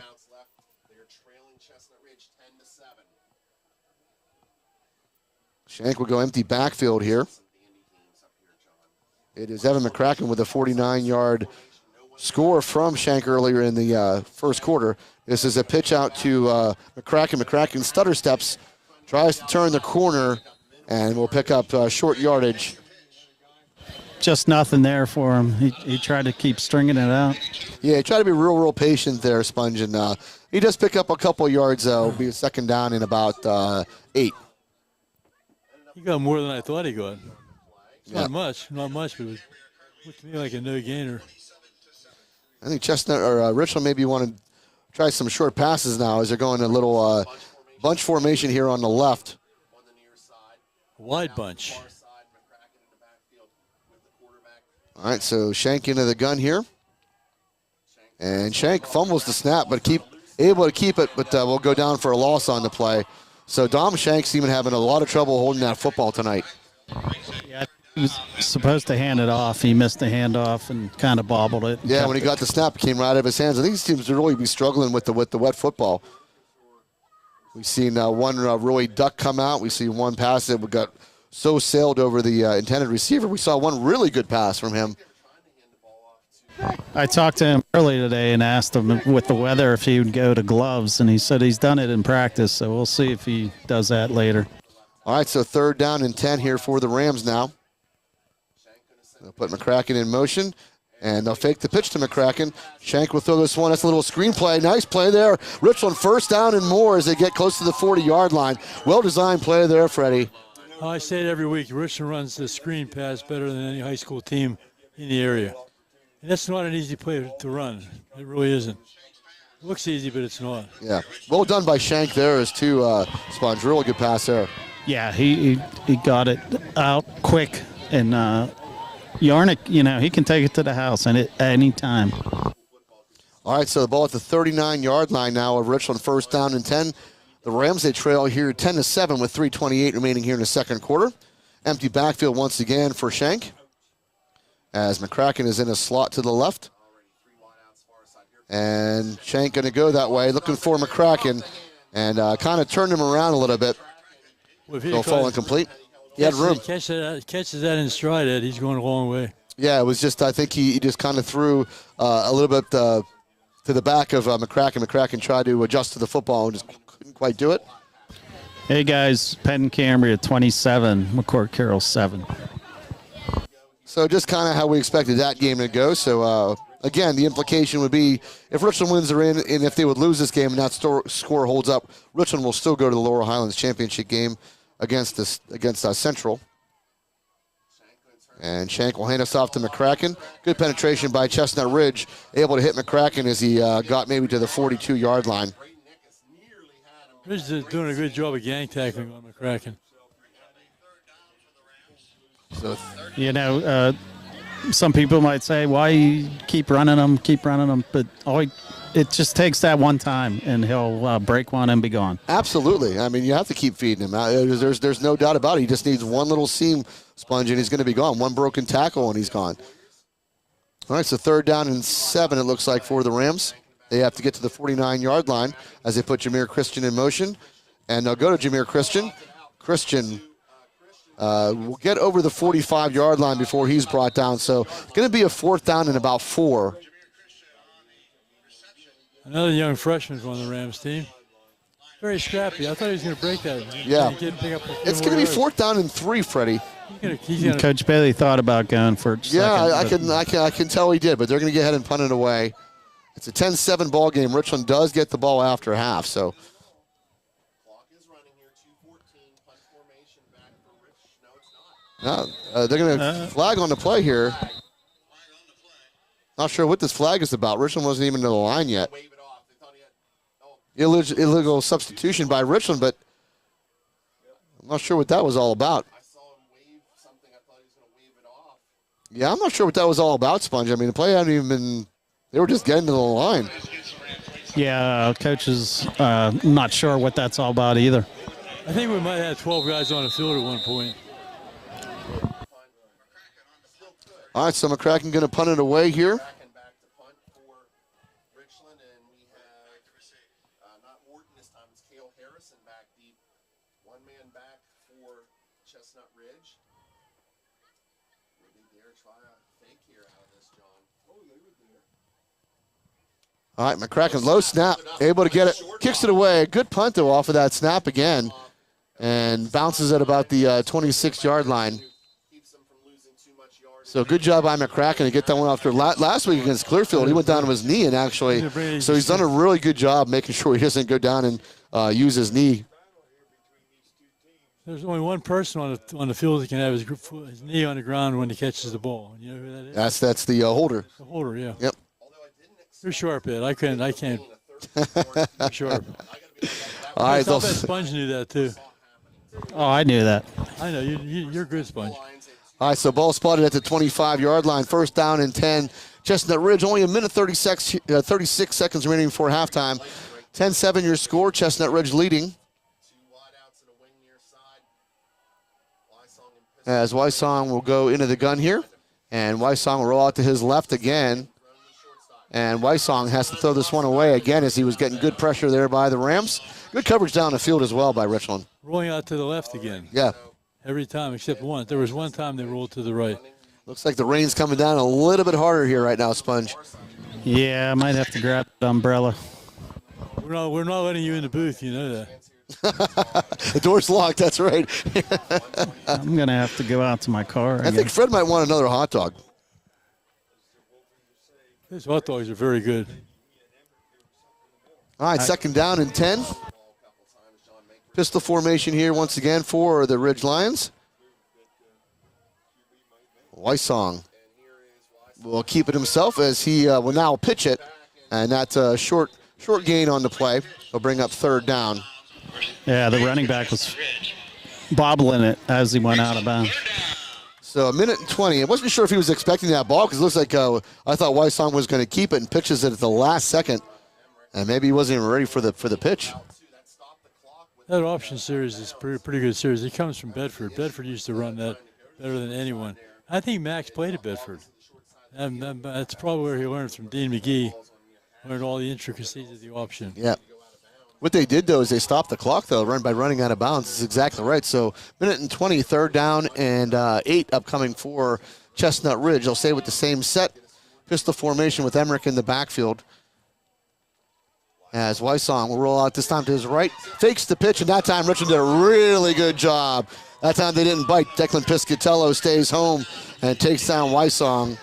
Timeout, Richland. So Richland going to go ahead and burn a timeout. They have a minute and 14. A lot of time, buddy. So plenty of time. They trail 10-7, and you do get the ball after halftime.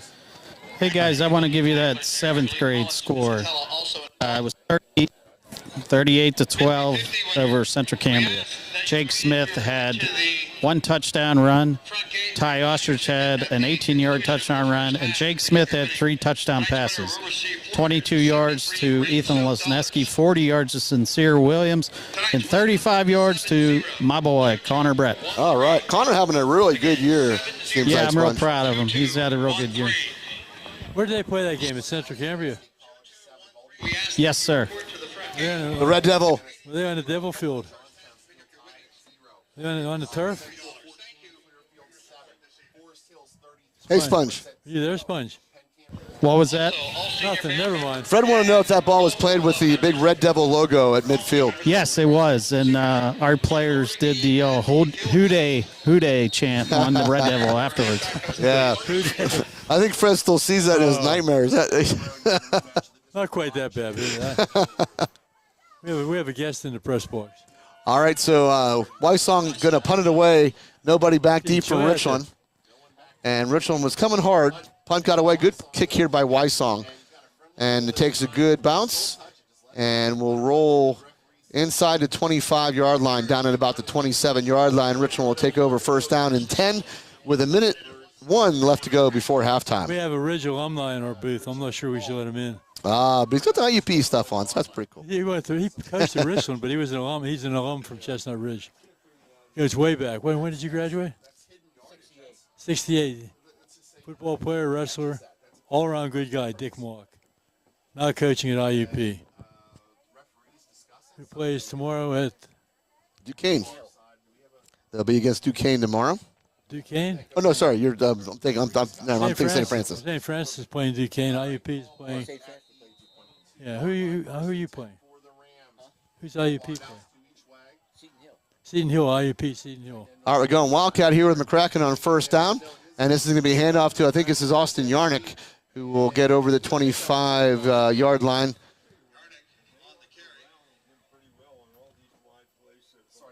So bring up second down.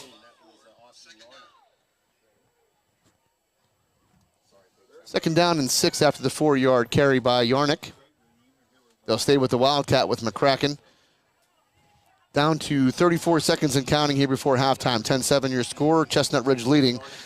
McCracken fakes the handoff, and good job there by Chestnut Ridge to bring down McCracken. So Chestnut Ridge doing an excellent job of tackling here. I think it's number 73, Braden Ickes, who brings down McCracken. How much time is on the scoreboard? I can't see it. So we got 11 seconds remaining here before halftime. We have no more timeouts? We're going to let it run out, I think. They're going to be happy to win at halftime. McCracken going to take the Wildcat and sprint out to the right. But again, brought down in the backfield. Great coverage again. Once Owen Claycomb just came shooting through. Richland's line kind of getting pushed around. They're going to have to make some adjustments here at halftime. Your score here, though, is Richland trails 10-7 over behind the Chestnut Ridge Lions. Been a pretty good, entertaining football game, though, so far. Seeing some good defense. A couple of one turnover by Richland early in the game actually led to the Lions' first score of the game, and then a 38-yard field goal in the second quarter by the Lions after the Rams had a 49-yard scoring strike. Probably the best defensive game we've seen all year, Ed. Yeah, it's been pretty good. Richland, though, kind of getting pushed around on the line a little bit as they're getting deep penetration into the backfield. McCracken having a hard time getting off the line. So far, I can't agree with Sponge. Dom Shank doing a good job with his legs.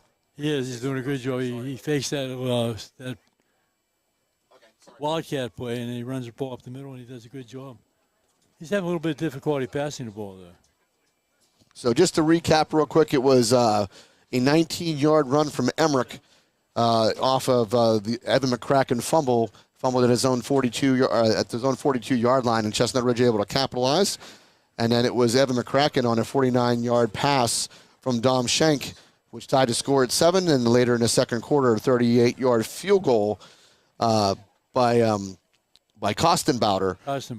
Puts the Chestnut Ridge up 10-7 here. We'll go ahead and step aside. How about as Sponge? The Sponge have some information. Oh, wait. That's right. So we have the Ram report, or the Rocket report. This is huge because we had some big Rocket wins. This is the East Hills Recreation sponsored Richland Rocket report. The third grade beat Pencambria 38-0. Chase Graham had 2 touchdowns, 35 and 65 yards. Ryan Clark had 2 touchdowns, 18 and 50 yards. Carter South had a 70-yard pick 6. Riker Ott, Carter South added 2-point conversions. And on the defense, Riker Ott and Mason Kleiman had 8 tackles apiece. Ott forced 2 fumbles, recovered by Logan Rittenauer and Bo Vickroy. The fourth grade won 40-0. Bo Geyer had 2 touchdowns, 58 yards and 17 yards, and he passed for 25 yards to Luke Lyons and a 40-yarder to Gavin Scourin. Noah Lick had a 30-yard run, and Gavin Scourin had a 52-yard run. I don't remember what it's for, but they're doing it, but they want it up here because they want it live streamed too. So I'm manning the camera while he takes a break. 46-0. Liam Fitzpatrick had a 33-yard run and a 47-yard run. Enzo Moore had a 47-yard punt return. And Caden Leach caught a 28-yard touchdown pass from Enzo Moore. Enzo Moore also had a scoop and score, 60 yards. Santonio Fernari had a 20-yard TD. Colton Brock had a pick 6 with the time running out. Elijah Williams had a 2-point catch from Enzo Moore, and Eli Ankeny had a 2-point conversion. Isaiah Fulton and Carter Santarella both forced fumbles.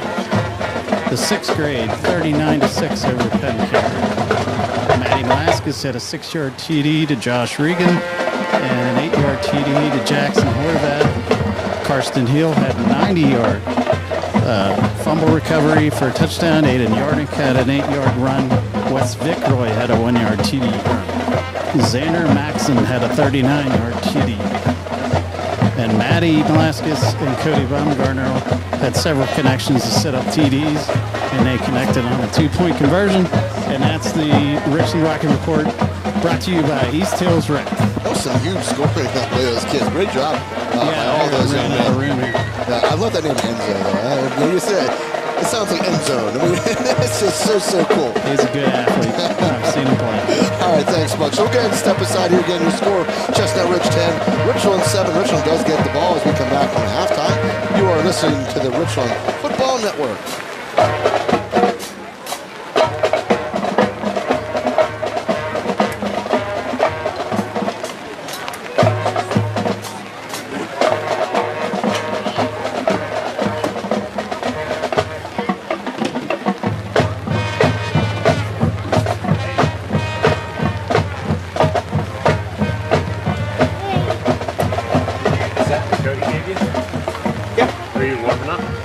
Warm. This is actually hot. I'm probably going to switch out of this back to my other one whenever I head back down. Okay. We're heading back. So I'd love to, honestly. Is this just really full of crap? Yeah, somewhere. Yeah. This is a good place to watch the game from. Can't see much better than this. Camera's doing great. I think we might retire it now that it's starting to rain harder. Yeah, how about that? Oh, it's only going to rain at 7. Yeah, exactly. I don't have to be doing much yet, at least. What is this one? Please tell me this one's more than 37%. 100. Okay, cool. Yeah? That's just cheap. Alright, play around with this. Okay, you need us for anything? I mean, No, there's not We'll much. be back at pickup time. Yay. Okay? Or text me earlier if you want. I don't know. But Okay? yeah. Love ya. See ya. All right, good. Taking care of. Get a shower. That is bad. We're going to get drive. You need us to take anything with us? What is that? None of this is mine up here. Somebody else's stuff. Okay. This is, I think, going to go away for the second half because it's starting to rain harder. You'd be wasting your time. I was fine with the mist in the first half. I wasn't too worried about that, but now But now it's harder. I don't want something to go bad. All right, All go right. ahead now. Yep, see ya. Love you. Make sure the top is.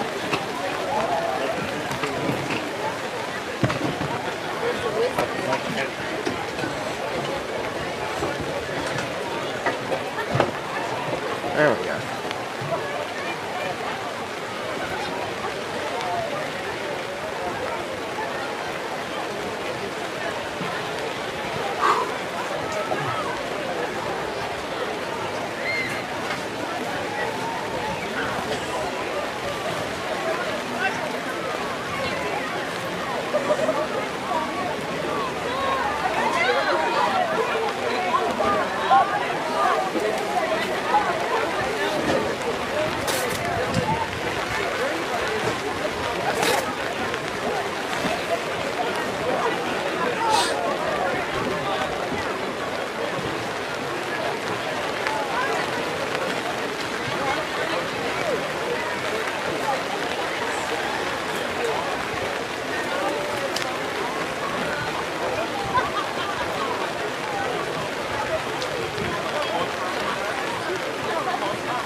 Great job, balloon team. Now, ladies and gentlemen, we would like to recognize our senior members of the varsity golf team. Introducing first, Connor Bethman, escorted by John and Kelly Bethman. Connor has been a member of the Richland Golf program for 3 years. His most memorable moment was when Ty accidentally put his shoes on the wrong feet. Outside of golf, Connor is also involved in FCA, SAD, Senior Class Executive Board, Student Council, varsity hockey, track and field, and Connor's future plans are to attend IUP to major in finance, marketing, and small business management. Connor Bethman.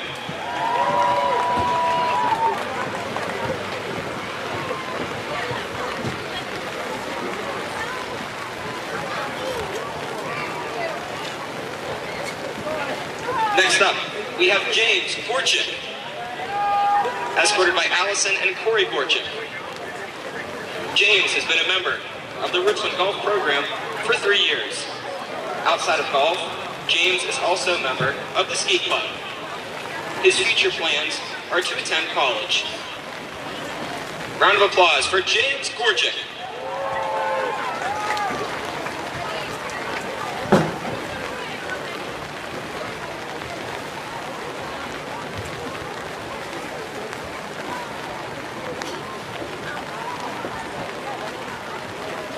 Next up is Cam Griffith,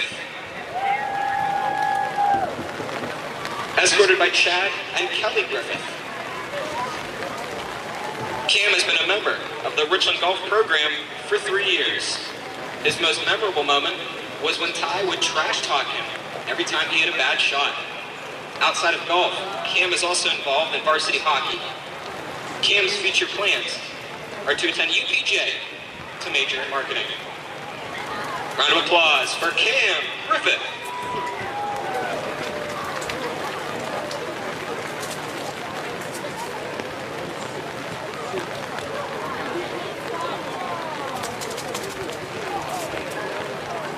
Our next senior is Cooper Lawrence, escorted by Doug and his mom. Cooper has been a member of the Richland Golf program for 3 years. His most memorable moment was beating Jack in the last match of the season. Outside of golf, Cooper is also involved in ski club, varsity baseball, and varsity hockey. Cooper's future plans are to attend UPJ. Round of applause for Cooper Lawrence. And we also have Jack Lawrence, escorted by Doug and his mom. Jack has been a member of the Rich Golf program for 3 years. His most memorable moment was chipping in the ball at the Park Hill Scramble. Outside of golf, Jack is also involved in FCA, ski club, varsity baseball, and hockey. Jack's future plans are to attend IUP to major in marketing and further his career in hockey. Jack Lawrence.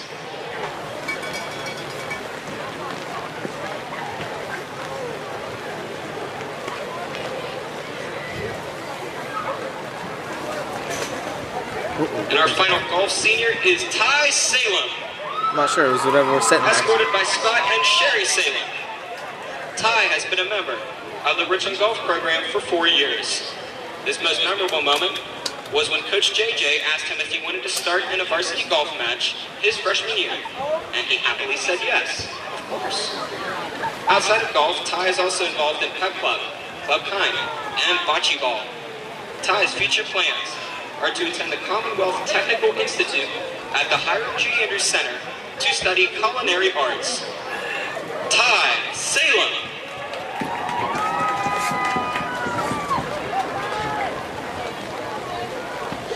And to wrap up tonight's senior night festivities, we would now like to recognize our only senior member of the marching band, and that is Caitlin George.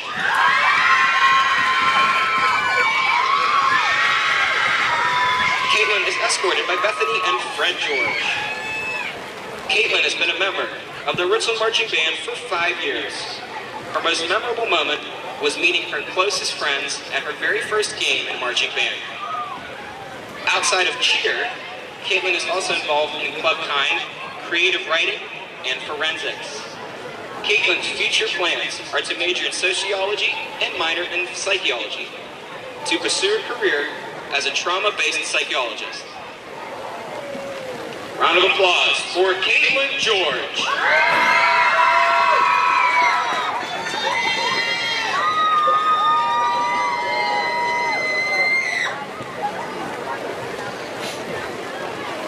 All right, I think that's it.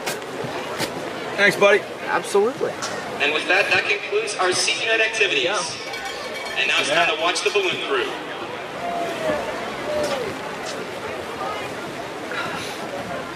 The balloon crew. That's some dedication there. Yeah. Talk about getting it done.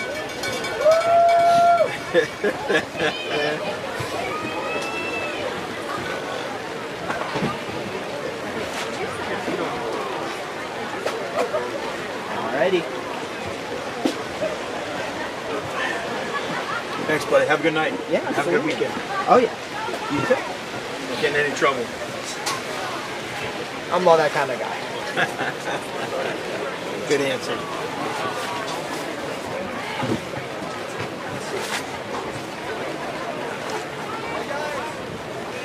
How about we just have it stay this temperature?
All right, we are back at Herlinger Field. Your score here, Chestnut Ridge leading the Rams 10-7. We'll go ahead and run down some stats that we have as Stone Mankus not only is the producer but also statistician.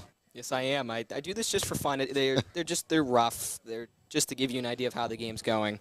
Dom Schenk is 4 of 8 in this game with 75 yards. He had that big 49-yard touchdown strike to Arnold McGurwa, I believe it was. Evan McCracken. Evan McCracken, that's what it was. That got us started, but since then it's been kind of quiet on offense. He made that one good throw, and we've seen overthrows, underthrows. He's looked really rushed, wobbly balls out of his hands. I think he's struggling with the wet. I really think he's just having a hard time holding that football. He's not getting a good grip of it. We saw one high pass, and just like it just sailed right out of his fingers. We saw a duck. But he did throw a couple really nice passes as well. So Dom Schenk got to get a better feel for the football. Yeah, he's also the game's leading rusher, if you can believe that. He has run the ball 3 times for 22 yards. And Evan McCracken, we're waiting to see him starting to get going. He's rushed the ball 12 times, and he only has 21 yards.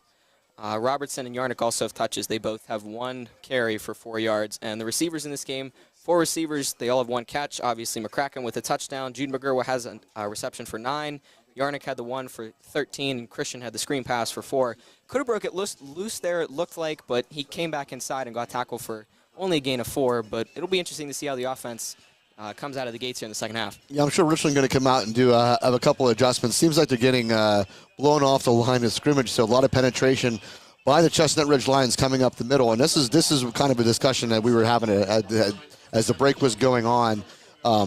This is why Dom Schenk, I think, is getting so many yards. They're keying on Evan McCracken, and so the line is flowing to Evan McCracken, getting penetration to Evan, but then kind of forgetting everything else, the backside, which is where Dom Schenk has 3 carries, he said, for 22 yards. And he's had, tons of room to run up to, and he's already picked up, 5 yards before he's even being contacted. And it's something you have to watch out for. Also, I look for maybe a bubble screen or 2 because those ends are wide open, and I think maybe that kind of could break the ice here. And you could also, too, do something close to like the RPOs that Chestnut Ridge has done, and that's really worked for them. Wysong has 54 yards, and Emmerich has 52. They combined for 106 yards in this game. That's been the key. And I think Richland on defense, to combat that, you have to put a guy on the quarterback and you have to put a guy on Emmerich, but you also have to be cautiously aware of the slot receivers downfield. Yeah, as Freddie said, especially this run-pass option, everybody has to have an assignment, and you have to keep that assignment. You cannot leave your man. You're assigned to one guy. You got to keep that lane. You got to make sure. And we've seen, unfortunately, some missed tackles by Richland. We had Wysong contained a couple of times where it would have been for a loss or, whatever, and he goes and picks up 13 yards for a first down. That's stuff that, Richland just has to do a better job and clean that up. Plus, we have to clean up the penalties. Richland had a ton of penalties in the first half. Yeah, that's true. A couple tackles for loss. And that can be a difference in a drive where instead of a loss of 2 or 3, it turns into a gain of 3, and that changes the complexion of a set of downs. Richland has 6 flags for 45 yards. That has plagued them in this first half. Yeah, I thought the pass interference was the one for me that I thought was really not a very good call. I thought Cody Yeager just had excellent coverage on the guy. Really just kind of bracketed him, didn't even touch him, and they threw a 15-yard flag on him. That's the one I'm going to give Richland a pass on. There was some holdings, some offsides, some illegal substitution. That stuff, yeah. Richland has to clean that up. Silly mistakes. You got an offside false start, blocking the back, and illegal substitution, stuff like that just cannot happen in a marquee game like this one. Yeah, and Richland really has not had good field position to start any of these drives that they've had. They have not had good field position. I think their best field position has probably been around the 25-yard line. And, the guys over here for the Chestnut Ridge radio said it perfectly. Ridge has done a great job of keeping the Richland offense off the field. Yeah, they've been fantastic. I think if they can establish a good offensive drive and, monotonously take the ball down the field and score, regain some momentum in this game, see where the second half takes us. All right, we're going to be just underway here for the Hey, guys, going to jump in here. I asked Coach Regan real quick about that penalty at the end. Remember, they had 4th down? Yeah. We had 12 guys on the field. Okay, so that was it. Okay, so there was 12 actually on the field at that time.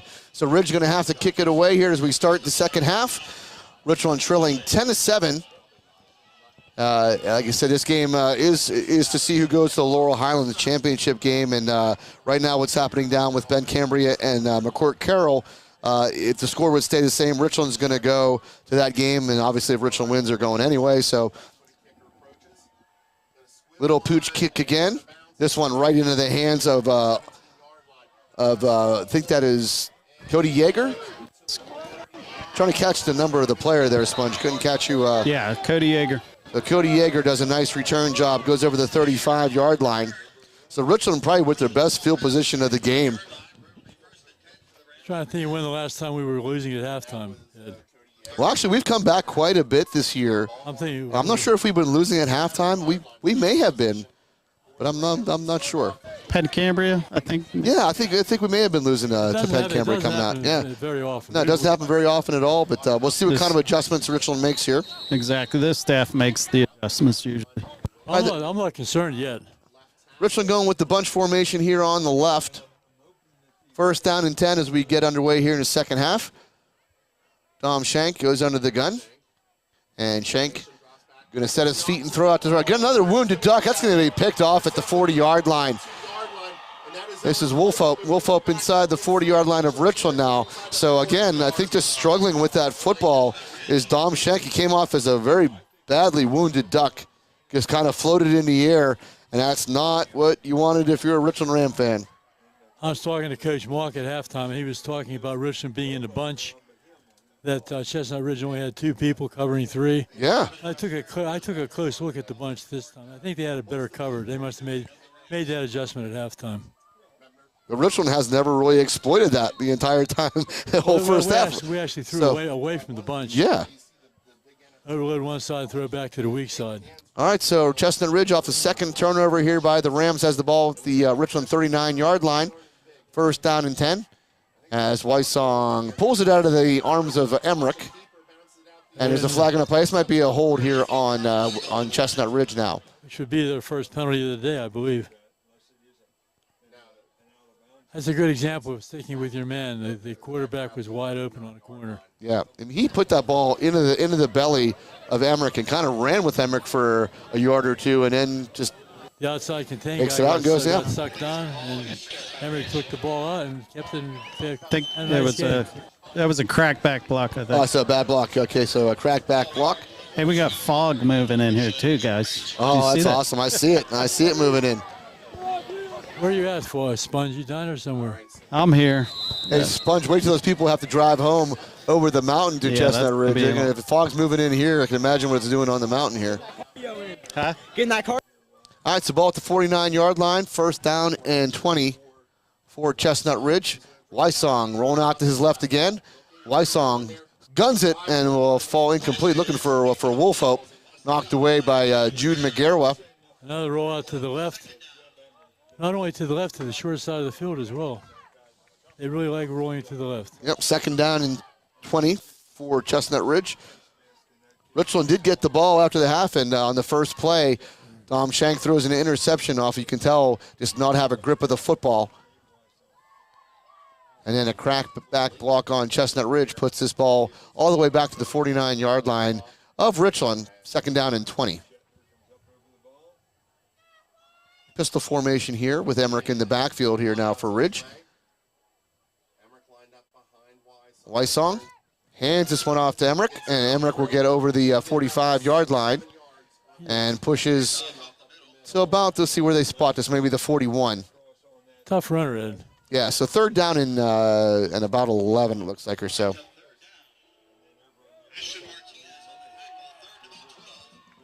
They'll call it 12. So third down and 12. Ashton Martinez credited for the tackle.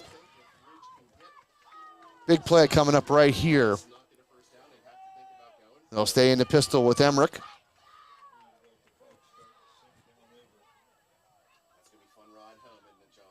Wharton will go in motion. Again, that's going to be a motion penalty here on Chestnut Ridge.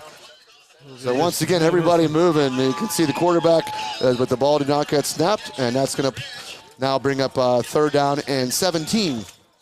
Emmerich does have 947 yards rushing coming into this game, 12 rushing touchdowns, so he's a tough runner. He's built like a real stocky in his legs. Not a very tall kid, but you can tell a very stocky kid. I'll bet he's a wrestler as well. Yeah, and you can see he got hit earlier in the first half. Remember, a big, hard hit. He stayed on his feet and still picked up 3 yards.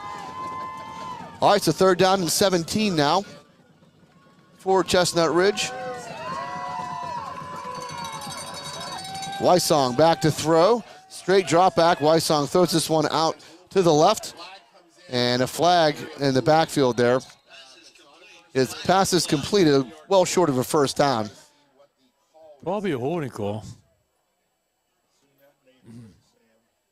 Yeah, it's in the vicinity where they would call a holding. And it's going to be holding on Chestnut Ridge. So Yeah, the first half was the Rams, and second half Ridge is making all the penalties. this is 3 penalties, Sponge, on this drive alone after the interception. Penalties will kill you. So now the ball comes all the way back into Chestnut Ridge territory. So it's just third down and forever. Third down and forever. Yeah, they have to get to the, looks like the 39-yard line of Richland. And they're at their own 44-yard line as it stands right now. So third down and 26. Wysong rolls out to, no, he's going to hand it off now to Emmerich. Emmerich goes up the middle. Emmerich will come short of midfield. So Richland does a really nice job, aided by penalties by Chestnut Ridge. And they'll have to punt ball at their own 49-yard line. Fourth down. I think that's a good play. Try to get as many yards as you can before you punt. You're not going to make the first down. Little draw play. You never know if he breaks one. But, yeah, the fog is really, really bad. I love Stone's little messages on the computer. Yeah, the fog is definitely rolling in. Richland will not put anybody deep again. As Wysong, high snap again. Wysong gets always pushed. This could be a flag on Richland. That's not what they wanted to do, and this could be the personal foul type. I would hope not. He just barely hit him. This could be a roughing the kicker, but I don't think it's still just a 15-yard penalty. I don't think it automatically results in a first down in high school football. I used to know the rules. I don't know. I'm not sure. But he definitely, Richland player ran into the kicker and hit Wysong. Pushed him. They called the personal foul. Yeah, personal foul. But I'm not sure if this results in a first down, though. Yes, it does. So first down. Richland, wow. Just can't touch him. It's just a little push, Sponge. Yeah, that's a bad call. But still, don't touch the kicker. Oh, you're right. You're both right. Just don't touch him. You're getting the football. Do not touch the kicker.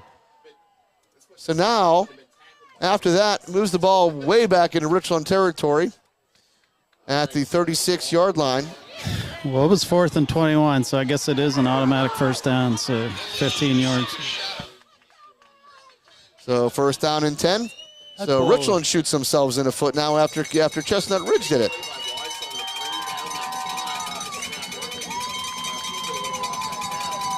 Wysong hands this one out. No, he's going to keep it himself now. Pitches it out to the left side. This is what Wysong does. This is why you have to watch him. You thought he was going to hand it off. You thought he was going to keep it, and then he throws a little pitch. We think a forward pitch, didn't it? Yeah, look at a little forward pitch, yep. If he would have dropped it, it would have been an incomplete pass. It would have been an incomplete pass, that's right. So Claycomb takes this ball to about the 33-yard line of the Rams. Brings up second down. Call it second down. And looks like maybe about 4. Hard to tell. Back into the pistol formation with Emmerich in the backfield for Wysong. Wysong will hand this one off to the left side. And I think the runner just lost his footing, will come short of the first down. It's going to get hard for you to see, Ed. Yeah, the fog's coming in pretty good, but I think the runner stumbled.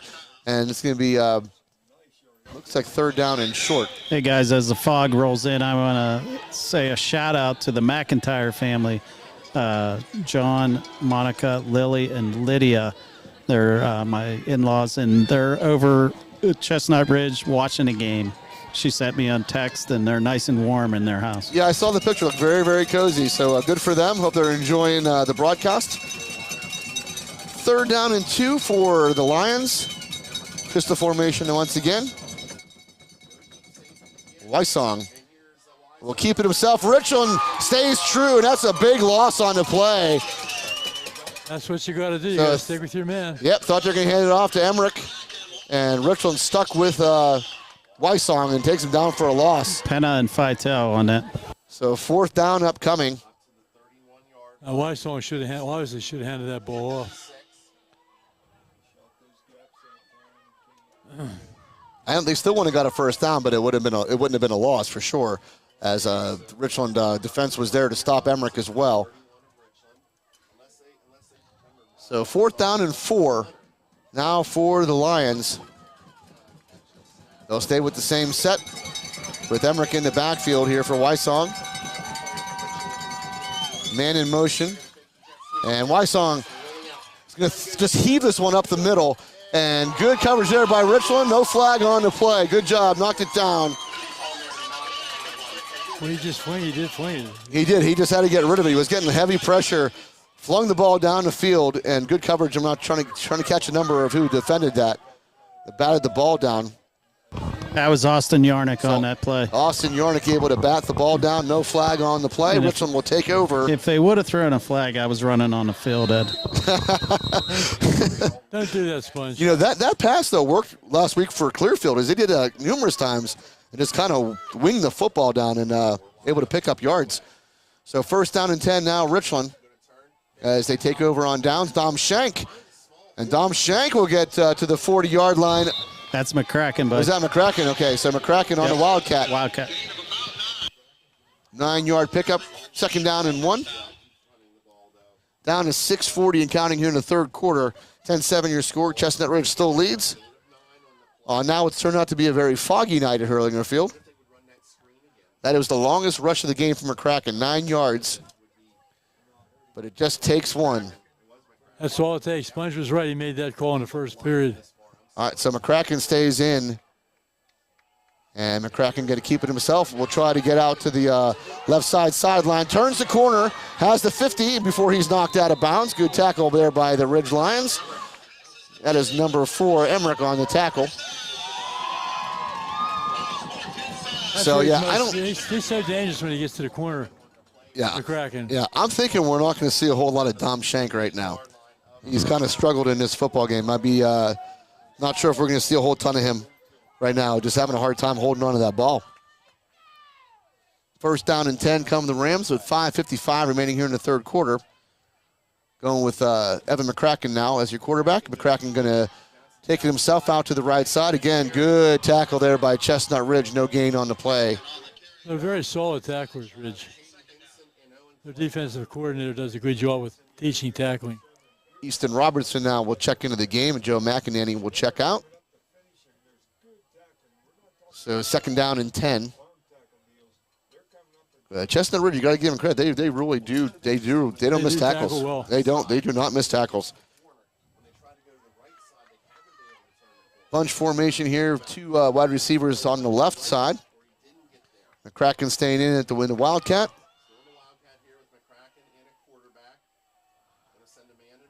I'll put Jameer Christian in motion, and it'll be Jameer Christian who will take the handoff. Christian picks his way over the 45-yard line, the 40-yard line, close to a 1st down for Richland. It should be enough. It's going to be really close, Sponge. He's got to get to the 39. I don't think he got it. So maybe a yard short, 3rd down and 1. Yeah, he's actually got to get to the 38, it looks like. So 3rd down and 1. Good time for a freeze, Ed. Dom Shank going to check back in at quarterback here on a 3rd and 1.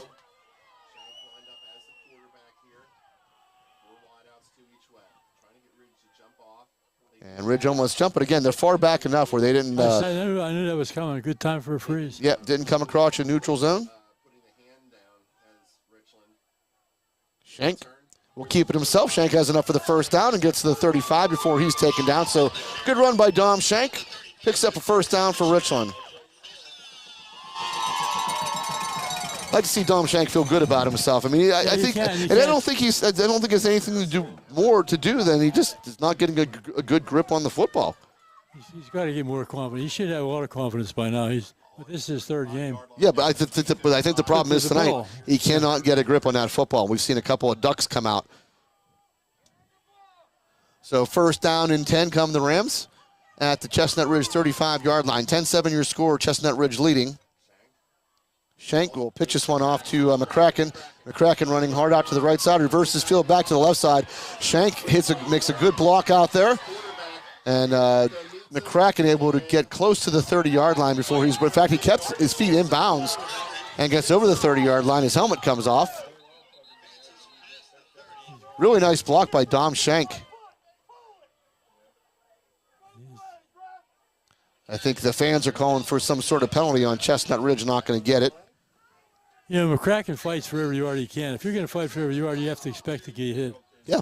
I think he knows that. He knows that. Yeah, I think they were more concerned his helmet came off, Oh, yeah, thinking it was some sort of hit. You have to come out for a play. Right, he's going to have to come out for a play for sure. But I think the fans were thinking maybe something more happened to take his helmet off. So it'll bring up 2nd down and 3. As Easton Robertson now will check into the game and set himself now to the right side of Schenk. Schenk sets his feet, throws one over the middle on a slant play, has a man. That is Arnold McGarwa. McGarwa stretches for the end zone and will come just a yard short. 1st and goal at the 1, go the Rams. What did Shank take a shot after that? Did you see Shank? Yeah, he threw a great slant play there to Arnold McGarwa. Even though he knew he was going to get hit, he hung in there. Richland fans thinking McGarwa got in. Not sure if his knee must have touched the ground. No, he should have been in on that. Because it looks like he rolled on a player. He rolled on a player and reached over. Yeah. That's a bad call. Kind of what I thought from here, too, but referees disagree and place the ball at about the half-yard line here. And there was a roughing the passer on that, but it doesn't really matter because they're down at the half-inch line. So they did call roughing. I didn't think that was roughing the passer either. All right, so down to the – well, you've seen that in the NFL, how many roughing the passer calls at the – That was a good, clean hit there, really. Yeah. All right, so 1st down and goal from the half-yard line come. The Rams now 2:37 and counting remaining in the 3rd quarter.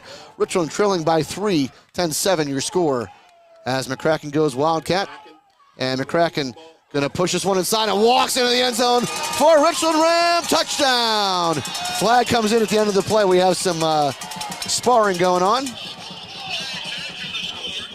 So this would be a dead ball foul. Touchdown should count. Absolutely. So the score is now 9-10. 13-10 your score pending the extra point. There's going to be some sort of penalty coming up. We had a little pushing and shoving. Flags came out. We'll see if it's just going to be offsetting or if who's going to be called against here. Dead ball foul, unsportsmanlike conduct on Chestnut Ridge, and a dead ball foul on Richland. So they just offset. Let's play some football. But a touchdown's good, and we'll go and kick the extra point.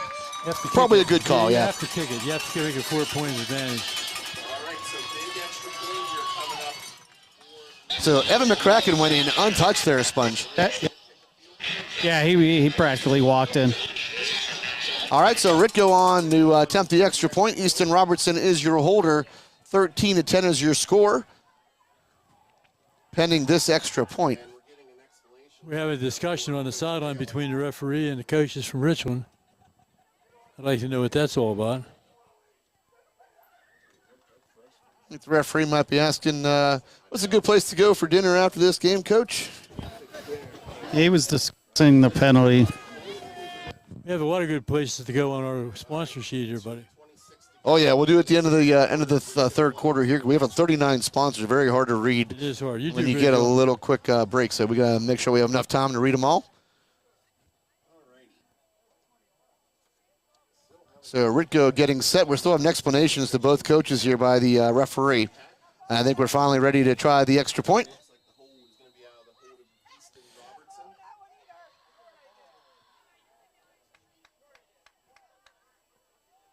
All right, good snap, good hold, and the kick is up, and the kick is good. So Ritko puts the Rams up 14-10. How many points has he missed all year? He's missed one. He missed the very first one of the year. And Stone and I talk about it all the time. He did the same thing last year. He missed the very first extra point of the year and didn't miss another one after that. And he's done the same thing this season.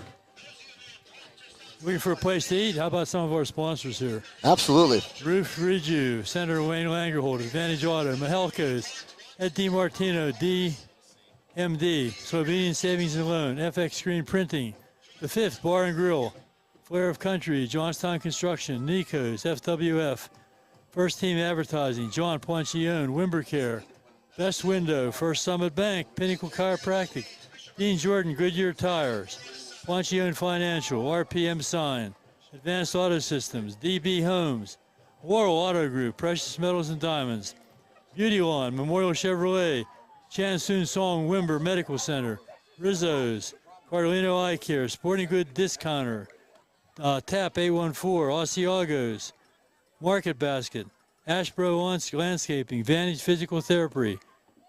There's that one again. RNDT. RNDT, More Family Dentistry, Big Dog's Grill. Lots of good places there to eat, Ed. Oh, awesome. Yeah, I went to Permanis last weekend, so love Permanis myself, and actually went to the 5th before the game, so I kind of hit. We'll get Permanis next year. We got to work on them. We sure do. Hey, Fred, did he invite us? I don't think so. No. You guys didn't get my message? He went with his referee. I must have missed it. Oh man, you must have missed my text. I didn't see it. All right, so 14-10 your score. Richland takes their first lead of the ball game with 2:26 remaining here in the third quarter. The half started out not so good. The first play, Tom Shank threw an interception. Chestnut Ridge took 3 penalties, backed themselves way up, and then Richland roughed the kicker, which gave Chestnut Ridge a first down. Richland able to hold true and took the ball over on downs, and Richland had a very nice drive down the field, and it culminates on an Evan McCracken 1-yard touchdown run.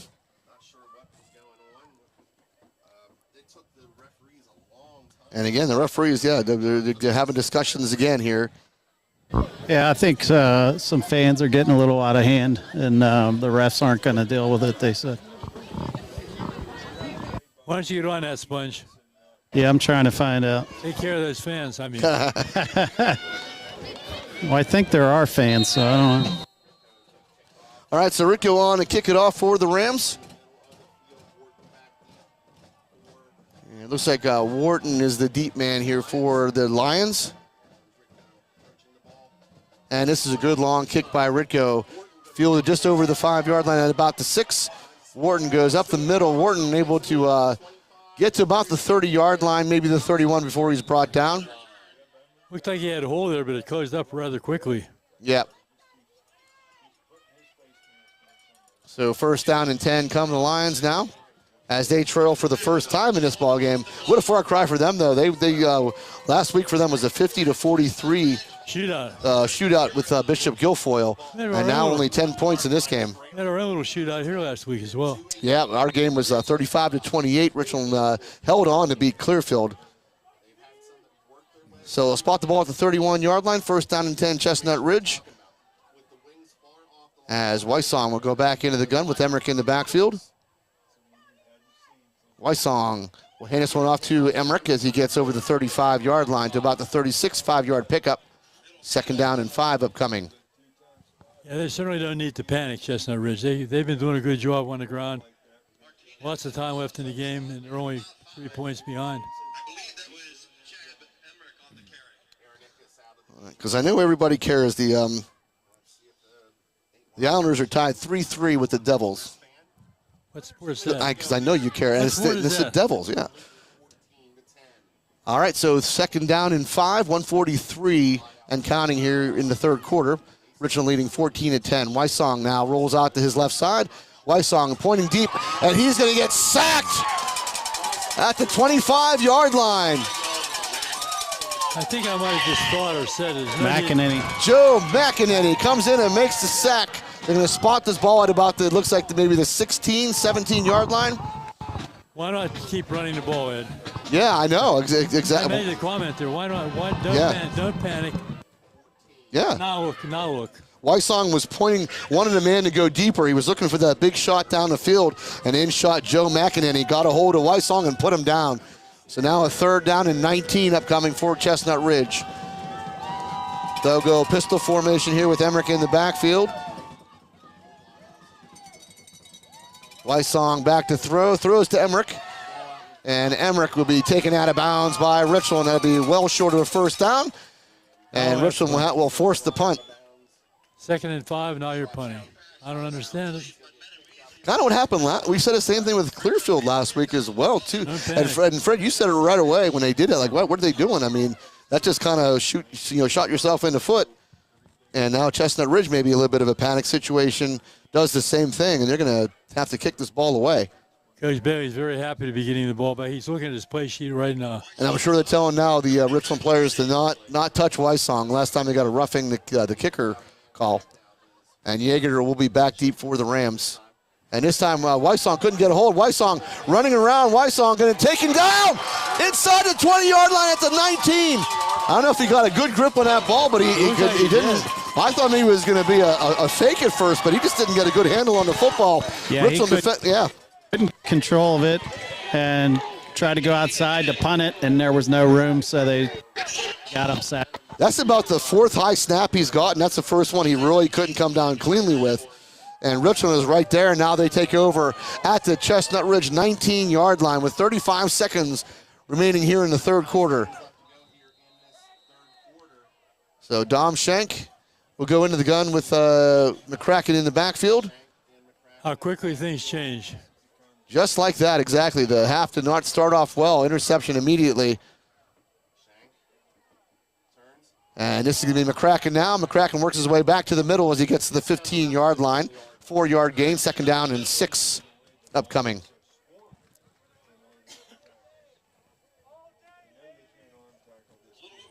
And Richland going to bleed the clock here. That's probably the last play they're going to run here in the third quarter. See how quick that quarter went. It's better than a running clock. You can maintain control of the ball and use up all the clock like that. Yeah, Richland. Pretty impressive. Yeah, Richland. Good chance to go up a couple of scores here, or at least one score if they would settle for a field goal. We know Rico has the leg. We'll put it at 17-10 if that would happen. But big 2nd down and 6 going to be upcoming as we come back as we end the third quarter here. We want to thank our sponsors again. Thank you to Big Dogs Bar and Grill, Moore Family Dentistry, RNDT, Vantage Physical Therapy, Ashboro Landscaping, Market Basket, Asiagos, TAP 814, Sporting Goods Discounters, Cardellino Eye Care, Rizzo's, Chansoon Shong Medical Center, Memorial Chevrolet, Beauty Lawn, Precious Metals and Diamond Company, Laurel Auto Group, DB Homes, Advanced Office Systems, RPM Signs, Ponchione Financial, Dean Jordan Tire, Pinnacle Chiropractic, First Summit Bank, Best Window and Door Company, Wimbercare, John Ponchione, First Team Advertising, FWF, Nico's, Johnstown Construction, Flair of Country, The Fifth Bar and Grill, FX Screen Printing, Slovenian Savings and Loan, Dr. Edward L. DiMartino, DMD, Mahalco's, Advantage Auto, Senator Wayne Langerholtz, and Roof Rejuve. Thank you one and all. Thank you, Stone Mangus, our student producer, and thank you to Liam Cashdollar as well. You read those in reverse. I did. You guys got to mix it up a little bit. You had me confused. Hey, Fred, a score that you worry about every week. Homer Center's losing 28-14. That's terrible. The purchase line, too, huh? Purchase line. Very depressing, Sponge. All right, so second down and 6 upcoming for the Rams now at the 15-yard line of the Lions. This is going to be direct snap to Evan McCracken. McCracken gets inside the 10-yard line before he's brought down. First down, Richland. So 1st down and goal. When he gets to that corner, it's hard to stop him from picking up some yards. And now he's starting to gain some yards. Had a first tough first half. He only had 12 carries for 29 yards or something like that for 22. So running much better, but he's now coming off and limping a little bit. That's not a good thing. Hopefully just a cramp here for Evan. We've seen him cramp up quite a bit. Hopefully this is all it's going to be. As they'll work on him on his sideline.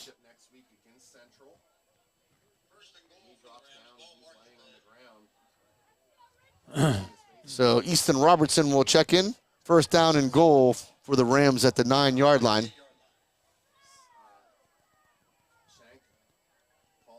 Shank now going to keep it himself.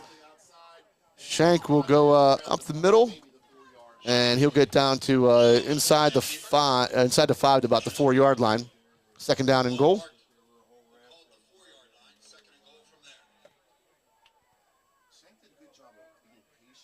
So something we got to keep an eye on is Evan McCracken down on the ground here on his sideline after that run to pick up a Richland 1st down. We can't afford too many more injuries here. Well, this is the injury that you cannot afford.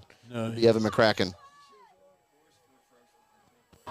Yeah, it looks like more than a cramp. Yeah, I don't see them having the rolling pin out here. This looks like he definitely sprained something.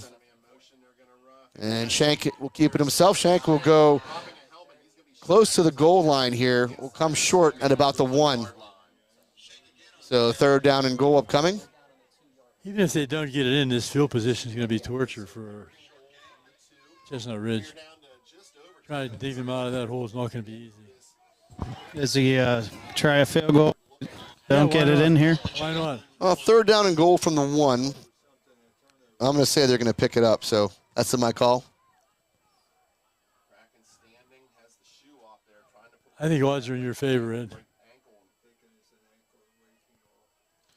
All right, so Shank going empty backfield here. 3rd down and goal from the 1-yard line. Put Jameer Christian, I think, in motion, and Shank in a dive. And he dives into the end zone for a Richland Ram touchdown.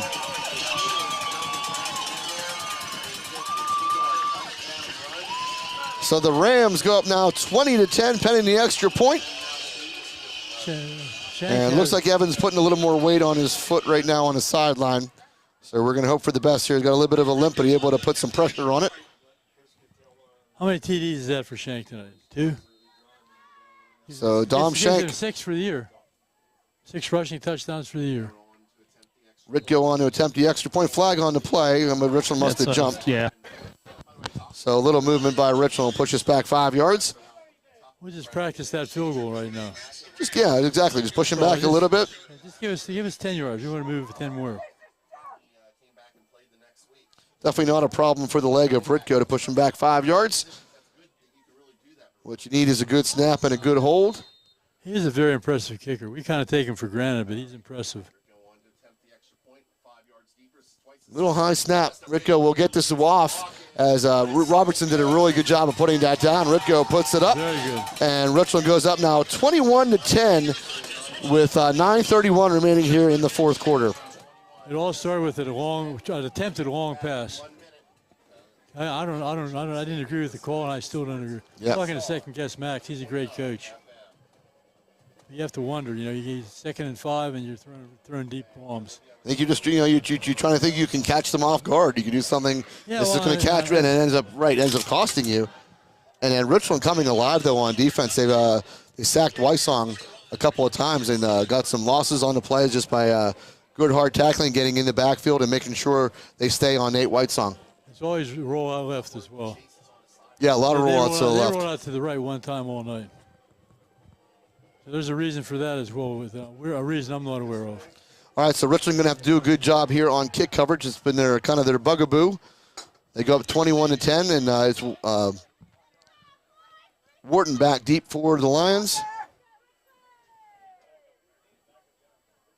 But Richland has now not allowed a point here in the second half. They were down 10-7 at halftime, rolled up 14 unanswered points, and now take the lead 21-10. And it's a big loss, not only of McCracken, you lose him on offense, but you lose him on defense. He's a great linebacker. Yeah, and I see him limping on the sideline still. Well, if you can keep him out of the rest of the game, I think I would. Yeah, he's got his shoe back on, though. He did have it off. It is back on now. And Ritko puts this one to right about the 5-yard line. Wharton gets over the 15. Good coverage this time by the Rams. They'll hold him short of the 20-yard line. Bring him down at the 18-yard line. 1st down and 10, Lions. Good kick. And great coverage that time. Yeah, well, yep. It was a nice high kick. Gave everybody a chance to get downfield quickly. He's one of the better distance kickers we've had here in a while. We've had a string of pretty good kickers. So we've been kind of fortunate having people that can put the ball through the uprights for sure.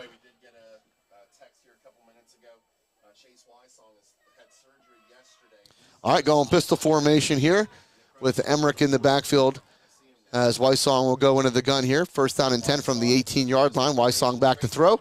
Wysong slings this out, has a man. That's Claycomb. And it'll be maybe a 5-yard gain to the 22-yard line. Nice crisp hit there as well. Maybe 23. McGarrett on it, Jude. So Jude gets credit for the tackle. Nice tackle. A lot of good hitting going on out there.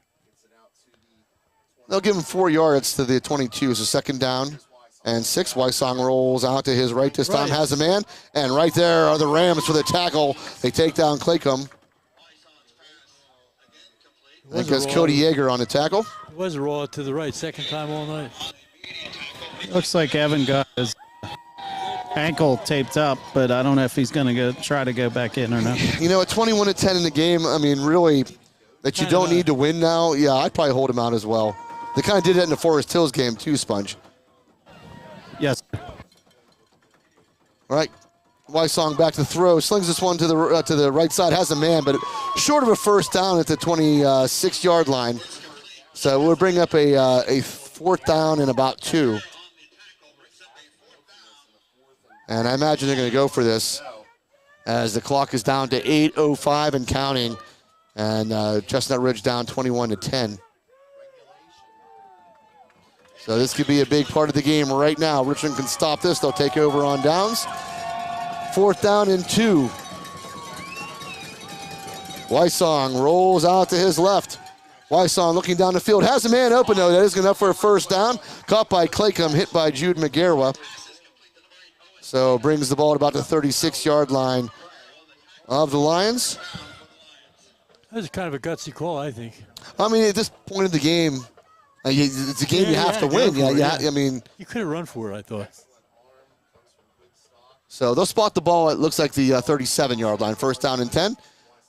Wysong rolls out and has a man, Claycomb, who's hit immediately. And the ball is up. And I think Richland has it. And Richland, we're seeing if they are they going to give the ball to Richland here? The ball came out. Are they going to call an incomplete pass, Sponge? Ball was on the ground. Richland picks it up. And it is Richland's football. There we go. So Richland, big hit on Claycomb. Jars the ball loose. Richland pounces on it. They'll take over at the 32-yard line of the Lions. Boy, the momentum has definitely changed. If Richland could put this in, I think it's pretty much over. Well, we're not saying that. We said that last week. Oh, I'm sorry. So, yeah, we're not saying anything. Come on, Sponge. What's wrong? Yeah, we're not going to say anything. All right, so Easton Robertson now will be your backer as Evan McCracken is nursing a sore ankle. So first down and 10 off the turnover by the Lions. This will be a keeper by Shank, and he will be spun down for about a 2-yard loss back to the 34. Well, they're in 4-down territory for sure. Even field goal territory. You get a little bit, you can actually kick a field goal if you wanted to as well. Right now, a little too far away, 34-yard line. So Richland looking to pick up some more yards here. Flag on the play, and it might be on Chestnut Ridge. It's going to be an unsportsmanlike conduct, I believe, on Chestnut Ridge. It is. So big 15-yard penalty, unsportsmanlike conduct. I'm not sure. Sponge, you got an idea of what was going on there? I didn't see anything, but the player must have said something to the ref. That's what I'm kind of thinking. He must gave the magic word to the referee, and they'll throw the flag. So Chestnut Ridge, an untimely penalty by them. It was second down and 12, and now it's going to be a first down. Richland. We like the little sound effects we have now. There you go. You like that? Was that? That's right. Stone just said that was the magic word. So we'll play that again. It was the magic word. I like that. All right. So 15-yard penalty. Richland takes over, and now we're just keeps moving the ball. First down and 10. Am I allowed to guess what that magic word is? Or nah, better not. This is a family-friendly broadcast, Sponge. That is true. All right, so play clock down to 17. Game clock down to 6.5 in the fourth quarter. Richland up 21-10. First down and 10. Richland at the 18-yard line of Chestnut Ridge. Quick pass out. Oh, that's something you don't see. Jump on a drop pass. Jameer Christian just, I think he had his head upfield already, Sponge, and yeah, right before he had it. Yep, good throw by Shank. It was there too. Oh yeah, good throw. Shank seems to be getting a little better handle on the football. He threw a great slant play a couple of drives ago. You got to be careful on that pass that it's not backwards. Right. When you drop a pass like that, you're supposed to cover it right away, just in case. All right, we're going to go bunch formation here now on the right side here. 3 receivers split out right. Empty backfield here for Shank. Second down and 10. in field goal range already. And Shank will keep it. Shank will go up the middle, and we'll get to about the 16-yard line. So a short gain of 2. Bring up 3rd down and 8. Here comes Rickner. Here comes Hollis. Kicking a field goal will be good practice right now. For next week, we might need it. Ball's at the 16-yard line. It'll be about a 33-yard field goal if they don't gain another yard. He kicked field goals this year already. Yeah, he's kicked the 42, I believe. Yeah, 42. And he had plenty of leg on that. Again, Richland up 21-10. 5:37 and counting here in the third quarter. It is 3rd down and about 8. Shank will hand this one off to the man who was coming in motion. I think it was Austin Yarnick. And they'll get inside the 15 to the 14. So 4th down upcoming. They have to get to the 10-yard line or the 9-yard line. So going to bring up 4th down. I imagine they're going to bring Enrico here to attempt the extra or the field goal.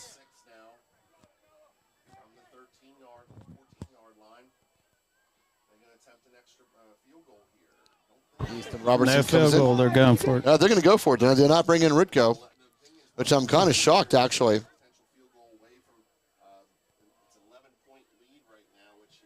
He might let the clock run down and call a timeout and think about Very it. true. Down to 11 seconds on the play clock. Might go for the. No, they're going to go for it. Shank, and it got batted down. He's looking for that little slant play.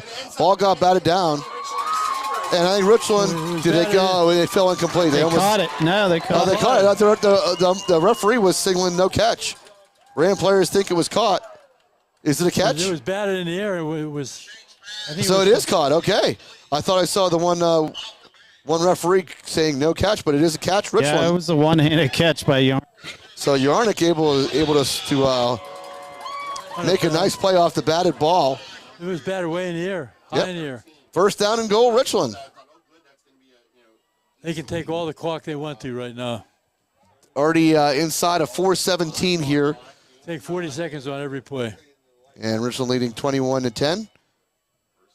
Again, no Evan McCracken. This is an inside handoff to Easton Robertson.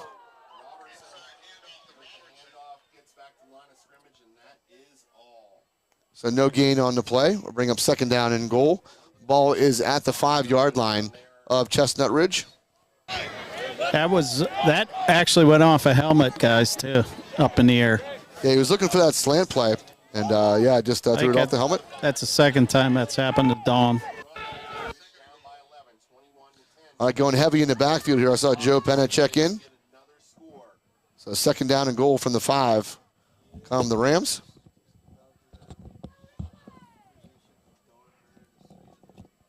Shank will go into the gun here. And this is Shank going to follow those lead blockers. And Shank maybe will get to the... No, they're saying the ball came out. Chestnut Ridge is saying it's a fumble. There was a fumble there. The ball was on the turf anyhow. We have it. So Richland able to pounce back on it.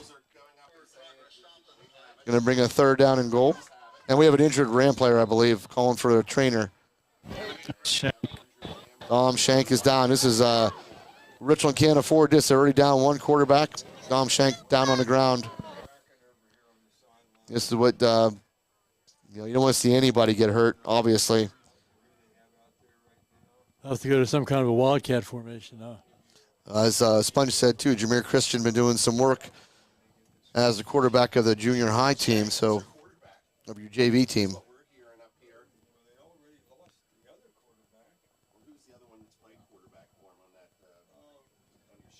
So, definitely not something you want to see. We'll go ahead and step aside as they tend to Dom Shank. Your score, Richland 21, Chestnut Ridge 10. You're listening to the Richland Ram Football Network.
We're back still attending to Dom Shank. They have a stretcher out on the field. We're going to certainly send our prayers and make sure everything's okay with that young man. Kind of makes the football not so important, Freddie. No, it certainly doesn't. It is only a game, and the kids love to play it. And we certainly hope for the best, but yeah, I think a lot of this is precautionary stuff. Which is the smart. It's a smart way to go. You don't take any chances. We're not even sure what's going on. If it's a leg, if it's a head injury, we have no idea. From where we are, we just cannot see around them. Sponge on them, maybe a better angle. Yeah, it's a leg. A leg injury. I think it's a broken leg. So it looks like maybe a bad leg injury on Dom Shank. So what a shame for that young man. Really starting to come alive in this game. Struggled a little bit with getting control of the ball in the first half, but thought this half, besides the one throw he had right off the break, was really looking pretty sharp. He's done a tremendous job, I think, just being thrown into the fire. All right, 2 thumbs up from Dom Shank as is taking off. So, yeah, it's his leg. So broken leg, he thought. He thought we shouldn't say it, but that's what Sponge thought it was. Yeah, something like that. You have to,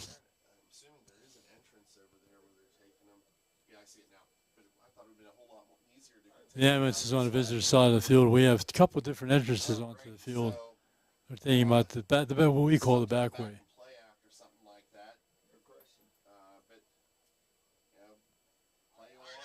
We've had a lot of nicks and bruises on this team going into a playoff. Yeah, you're right. Injuries, I mean, you don't want any injuries anyway, but now you put them at this time of the season when you have a championship game coming up, you have playoffs coming up, and you're losing people on your line. You're losing a couple of skill players now as well. Richland really going to have to pull this together.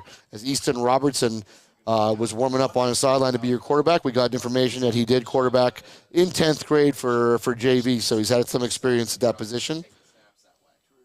What a time to be put in the fire right now. I'm sure he's ready, though. He's played a lot of football for us this year, Ed.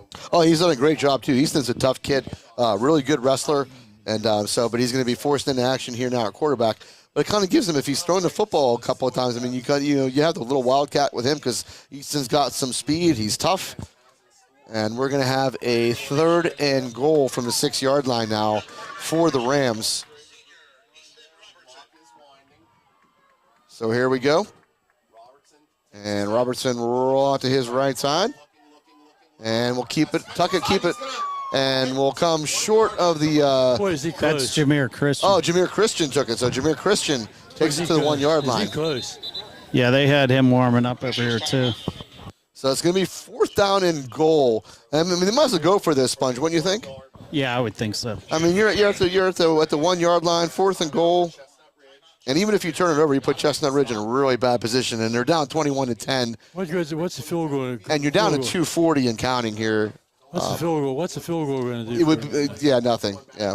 All right, so let's run down our sponsors one last time.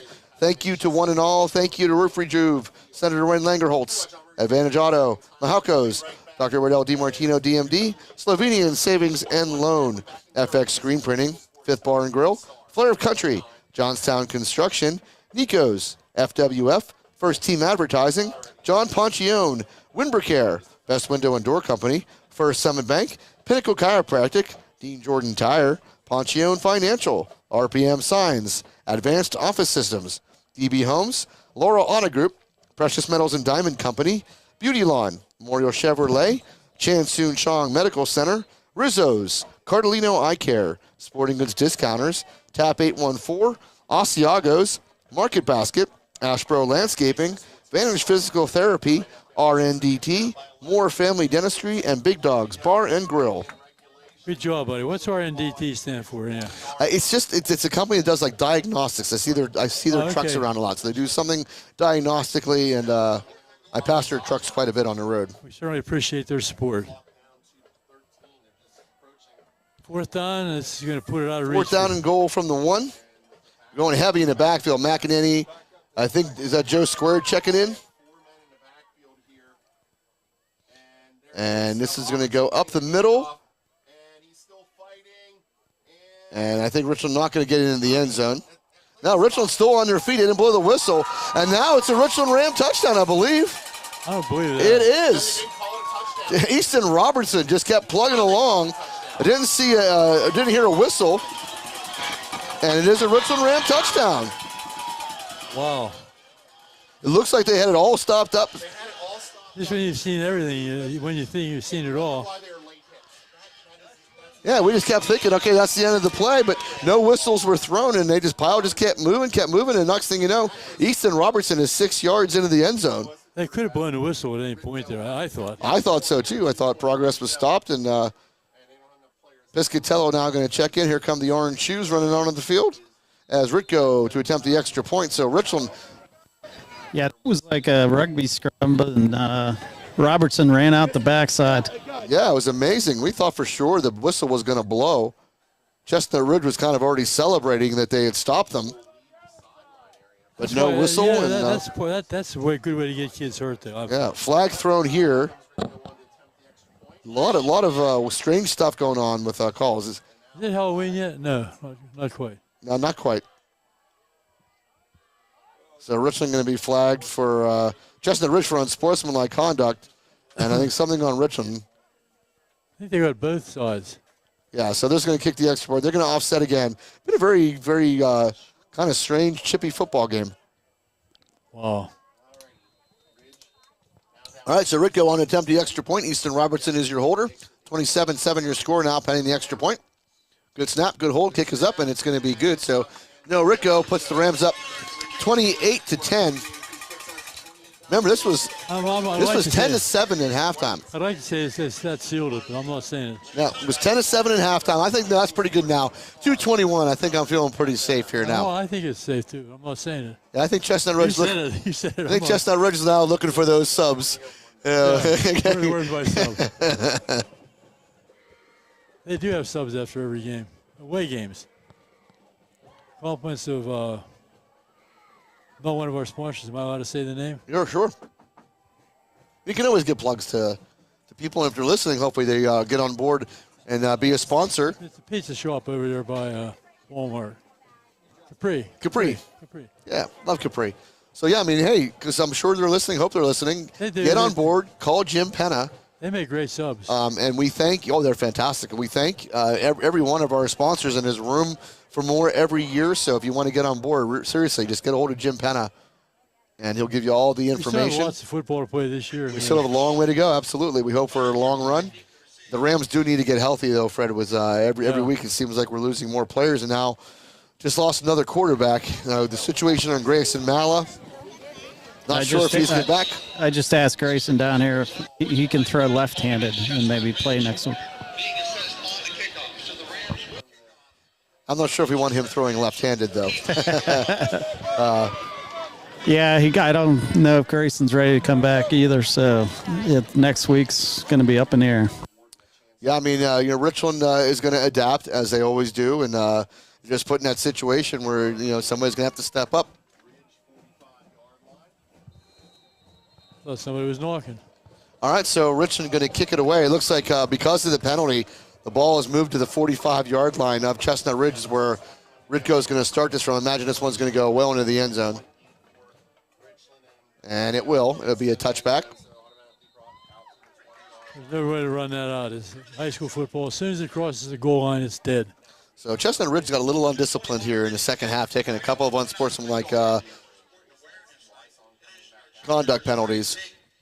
They got a little greedy when they were behind by one score as well. And you said that when they went back to the pass, right? That's exactly right. Got sacked and then went downhill from there. Yeah, they're moving they're running the football well on the ground. I mean, Nate Weissong has just that ability to put the ball into a belly, hold it, and then take it out and maybe even make a pitch play. Yeah, and there's some good runners. I don't know. That's just my opinion. All right, so first down and 10. Weissong back to throw. Throws it over the middle. Has a man. I think it's Claycomb. No, that's number 15, I believe. Wolfhope. So Wolfhope makes the catch. It's a first down to about the, looks like the 38-yard line, 39-yard line. Wolfhope does have 9 touchdowns this year receiving. Yep. That's a good year. Yep. Sorry, 34-yard line. First down and 10. Weissong going to sling this out, throws it deep on the right side. And again, they're going to throw an interference call on Cody Yeager once again. He was covering Carter Wharton there. That'd be his second pass interference call. Referees are not afraid to throw the flag tonight. We got a lot of penalties tonight on both sides. You know, apparently they're not calling it on cut blocks. I know the Ram coaching staff's pretty upset. They've been going at their knees all night. I've noticed that. I noticed that also. They just dive right at the person's knees. They don't even try to block them. Just try to knock your legs out from under you and knock you on the ground. All right, so off the pass interference call, ball gets moved to about the 49-yard line of Chestnut Ridge. Clock is down to 2 minutes exactly here in the ball game. Richland leading now 28-10. So Wysong will go into the gun again here. First down and 10. Wysong back to throw. Wysong looking right. Wysong throws as McEnany was coming in hard and puts down Wysong. I think their center went on one and everyone else was going to go on two. The line didn't move. No, I was going to say nobody on the line moved. I thought I was saying things, but Wysong took a shot too for McEnany. So second down and 10. McEnany's had himself a game here tonight as well. Yeah, guys, I was just thinking that I'm going to try to grab him after the game. Oh, he's had a whale of a ball game, absolutely. All right, second down and 10. Come the Lions. Pistol formation with Emmerich in the backfield. Wysong will hand off to Emmerich. Emmerich will get to the line of scrimmage, and that's about it. Maybe they might give him the 50, but I'm not sure they'll even do that. And we have a player down, and we have flags thrown all over the place, as I'm sure this is probably another Chestnut Ridge penalty. Now, another flag. There's flags everywhere. And Coach Brandon Bailey's out on the field now as he's trying to corral his players. So McEnany coming off the field. I'm not sure what happened there, Sponge. Oh, it was terrible. I mean, the offensive guard tackled McEnany, got up and stomped him right in the stomach. That's pretty obvious. Yeah, so Chestnut Ridge just losing their cool here. Yeah, and these refs lost control of this game, too. Oh, they absolutely did.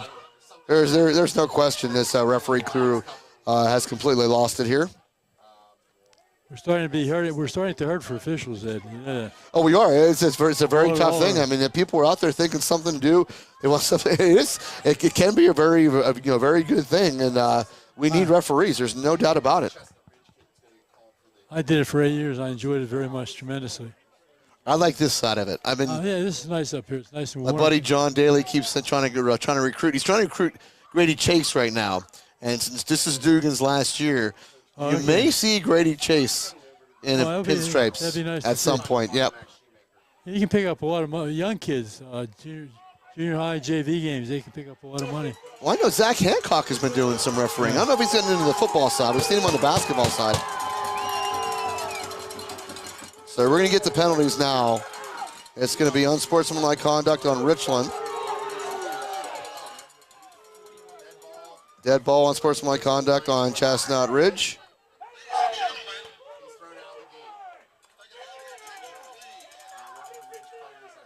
I think they've ejected 2 players, I believe, right? Did they eject players, Sponge?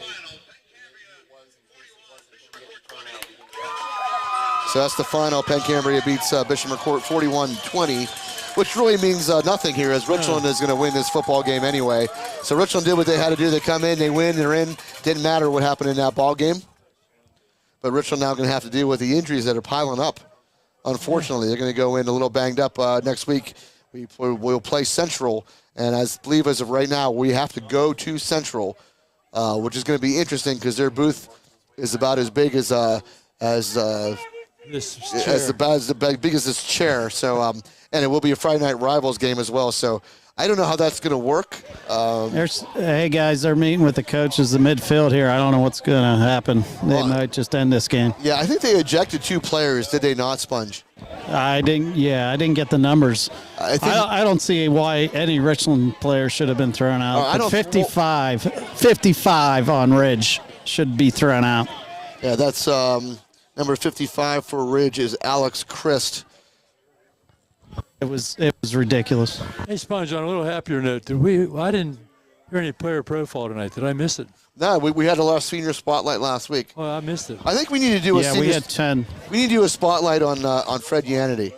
So you give him a list of questions. We'll do that. And next week will be a spotlight of Fred Yannity. Here's the question though. If I say favorite player, he better be saying me. Sponge. What's PJ gonna say? Are they just ending the game? I think they're just calling They ended the game. They're just going to end this game. It got way out of hand, Sponge.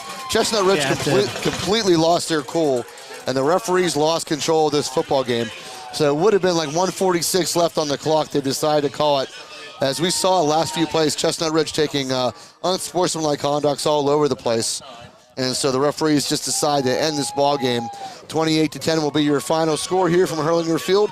Richland takes this one and will move on to face Central in the Laurel Highlands championship game next week down in Martinsburg. I never saw that before. I've never seen a high school game ended before it was supposed to. But here's the good thing, okay? We had a hard time finding that field a couple years ago. P.J. McGowan was, in fact, driving. And we went to like 3 different places, I think, at least, Coach. I mean, at least trying to find that field. I finally got directions from a nice woman how to find that football field. Sponge will be driving this time, and Sponge is going down there on Tuesday, so he will know how to get there. Yeah, we have a 7th grade game down there. Yeah, so he's going to scout it out and know we will get to the field on time. I think I'll follow the bus on Tuesday just to make sure. Probably a good idea. It's a very difficult field to find, and it's not the nicest of nicest of football fields. It really isn't. It's kind of junky. And to play, we got to play a Laurel Highlands championship game on a field that's really. But hey, that's the way it rolls. I mean, you got to do what you got to do. It's not the nicest of fields.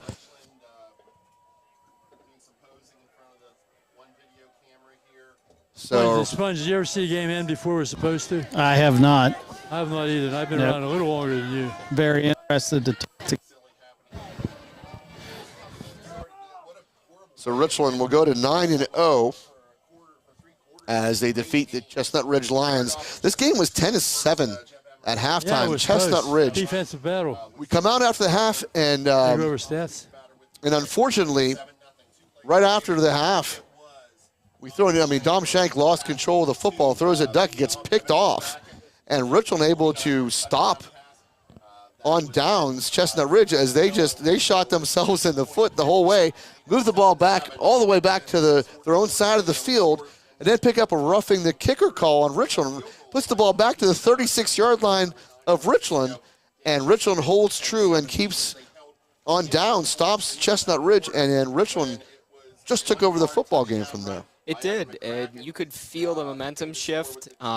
Ridge started taking some dumb penalties, and actually in the whole game, there were 18 flags on both teams, and 10 of those were on Richland. So you want to talk about shooting themselves in the foot, as we're looking at the replay of what happened. Yeah, Chris gets up and a lot of extracurricular activities. Just decides to step on McEnany. Wow. Yeah, so Sponge saw that live. There's no place for that in high school sports, and I don't think that represents Shoemaker's program. No. Not whatsoever. You hear nothing but nice things about the Weissong cousins and all that stuff. It's nothing but good things about Ridge. This was, and these guys said it too. What a terrible way to end a great football game. For 3.5 quarters, it was great. Hard-fought football, foggy football, misty football. This felt like a Big Ten game. Absolutely. Between, two Big Ten powerhouses. But there's no space for that. But let's not talk about that. Let's talk about the resiliency of the Rams, I think. Yeah, and right.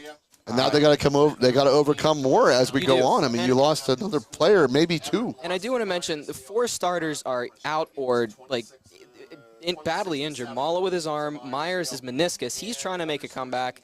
Janidla was concussed, still unsure about what happened there. And Reckner, at the beginning of the week, we thought he had a fractured foot.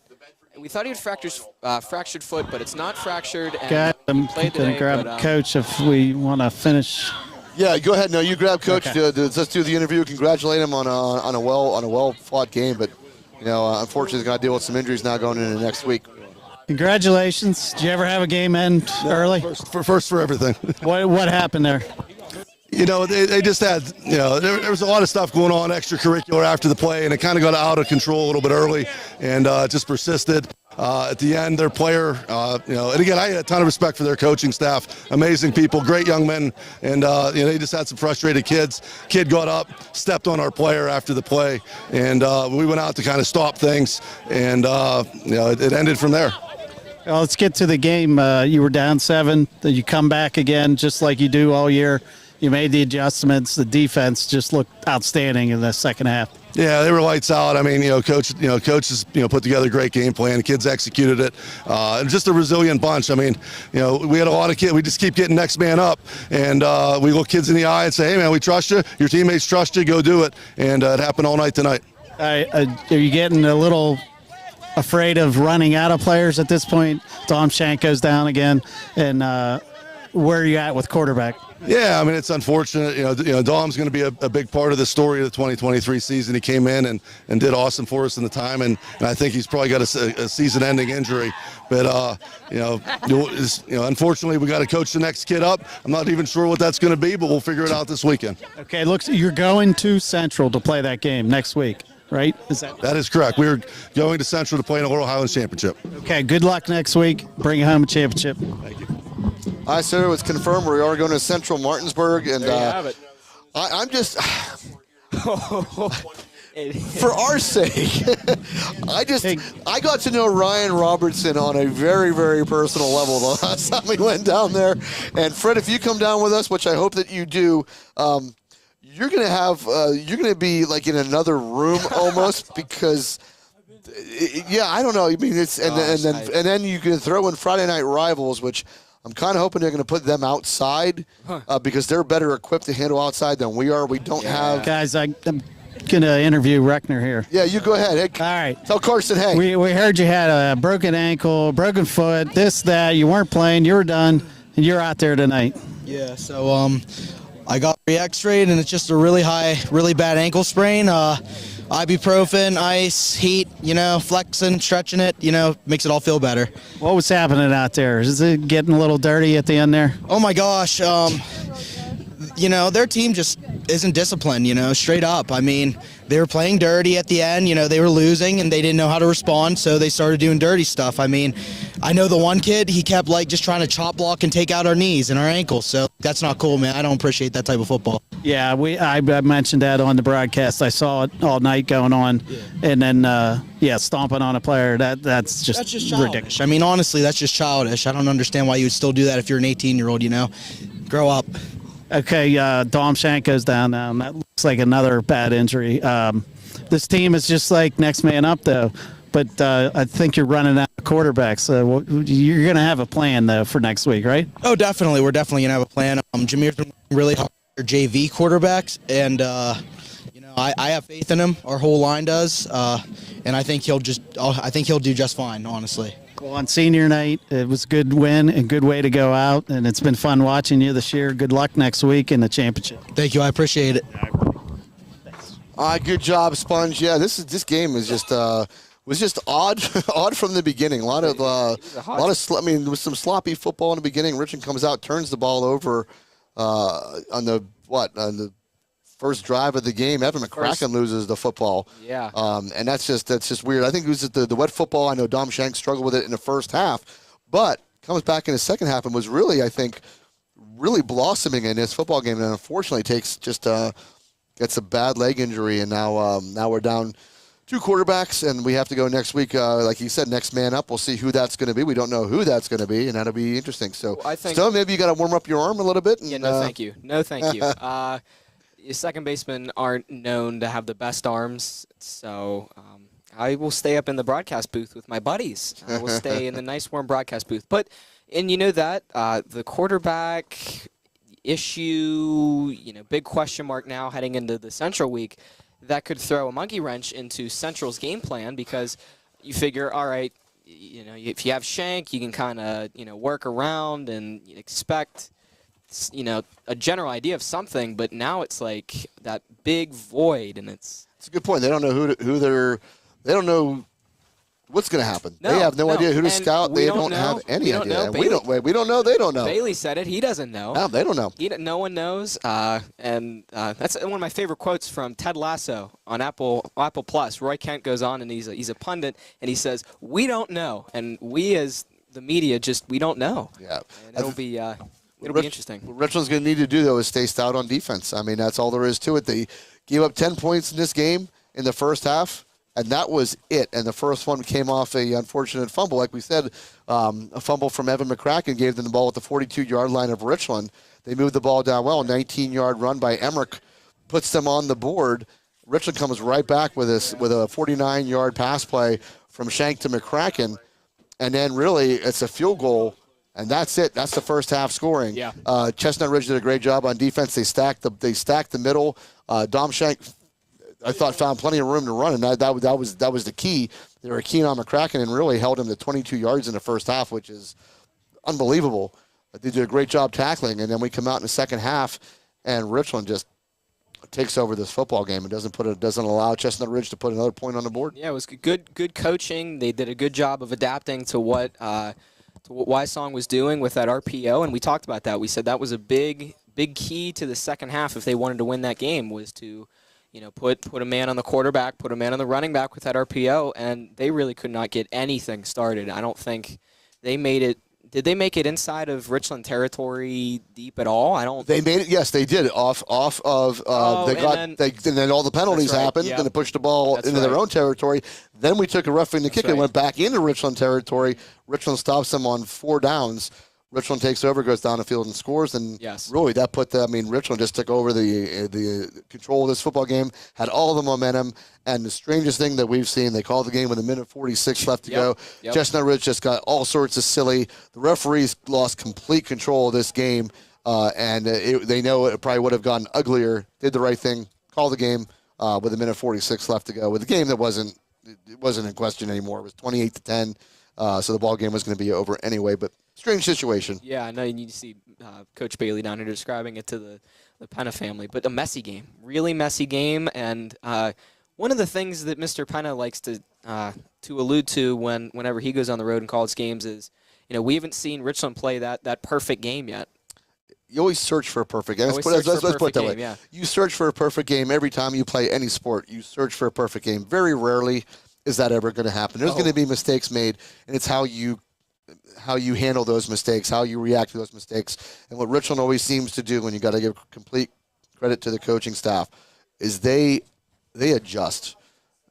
The kids really take to heart what they're saying, and they make adjustments better than probably any team that I've seen. Oh, yeah. And this week in practice, I'm sure that the end of this game will definitely be harped on, and the coaches will nail that into their heads that, you got to be good sportsmanship. Good sportsmanship is very important, and I think that for the most part, there was good sportsmanship there for Richland. The coaches did a great job of corralling them. Tim Ripple, not so much. He kind of sprinted out there. His player got stepped on right in the chest. Yeah, that's uncalled for, and you don't blame him in a way. You got to address the end of that game, and then it's central. Yep, and here's the thing. We got some. Not only do you lose Dom Shank, but you may lose Evan McCracken. I'm not sure yet. I see him limping off the field as he goes off with Mike Mastovich right now. And we'll hope that he's okay, that he can come back and he's the player that he usually is and can plant his feet and make cuts. But that's all determined. We have a week to go. Richland will be in the Laurel Highlands championship game against the Central. I think they're the Scarlet Dragons. They're the Scarlet Dragons. We did a game a couple of years ago, which is one of the better high school football games I've ever seen. And Central, always well coached, always a good team. Unfortunately, we're going to be playing on a field that is not ideal. It's a grass field. It's not a very nice field, not very level. No. So it's going to be an interesting football game. Fred, you're coming with us. So we'll tell you where we're going to meet. And Sponge is going to drive, and we're going to go ahead and wrap this up here from Herlinger Field as Richland takes this 28-10 over the Chestnut Ridge Lions. So for Fred Yannity, for Brian Brett, For Stone Mangus, Liam Cash Dollar, I'm Ed DiMartino saying good night. We'll see you all again next week as the Rams will play for the Laurel Highlands championship game down in central of Martinsburg. You have been listening to the Richland Ram Football Network.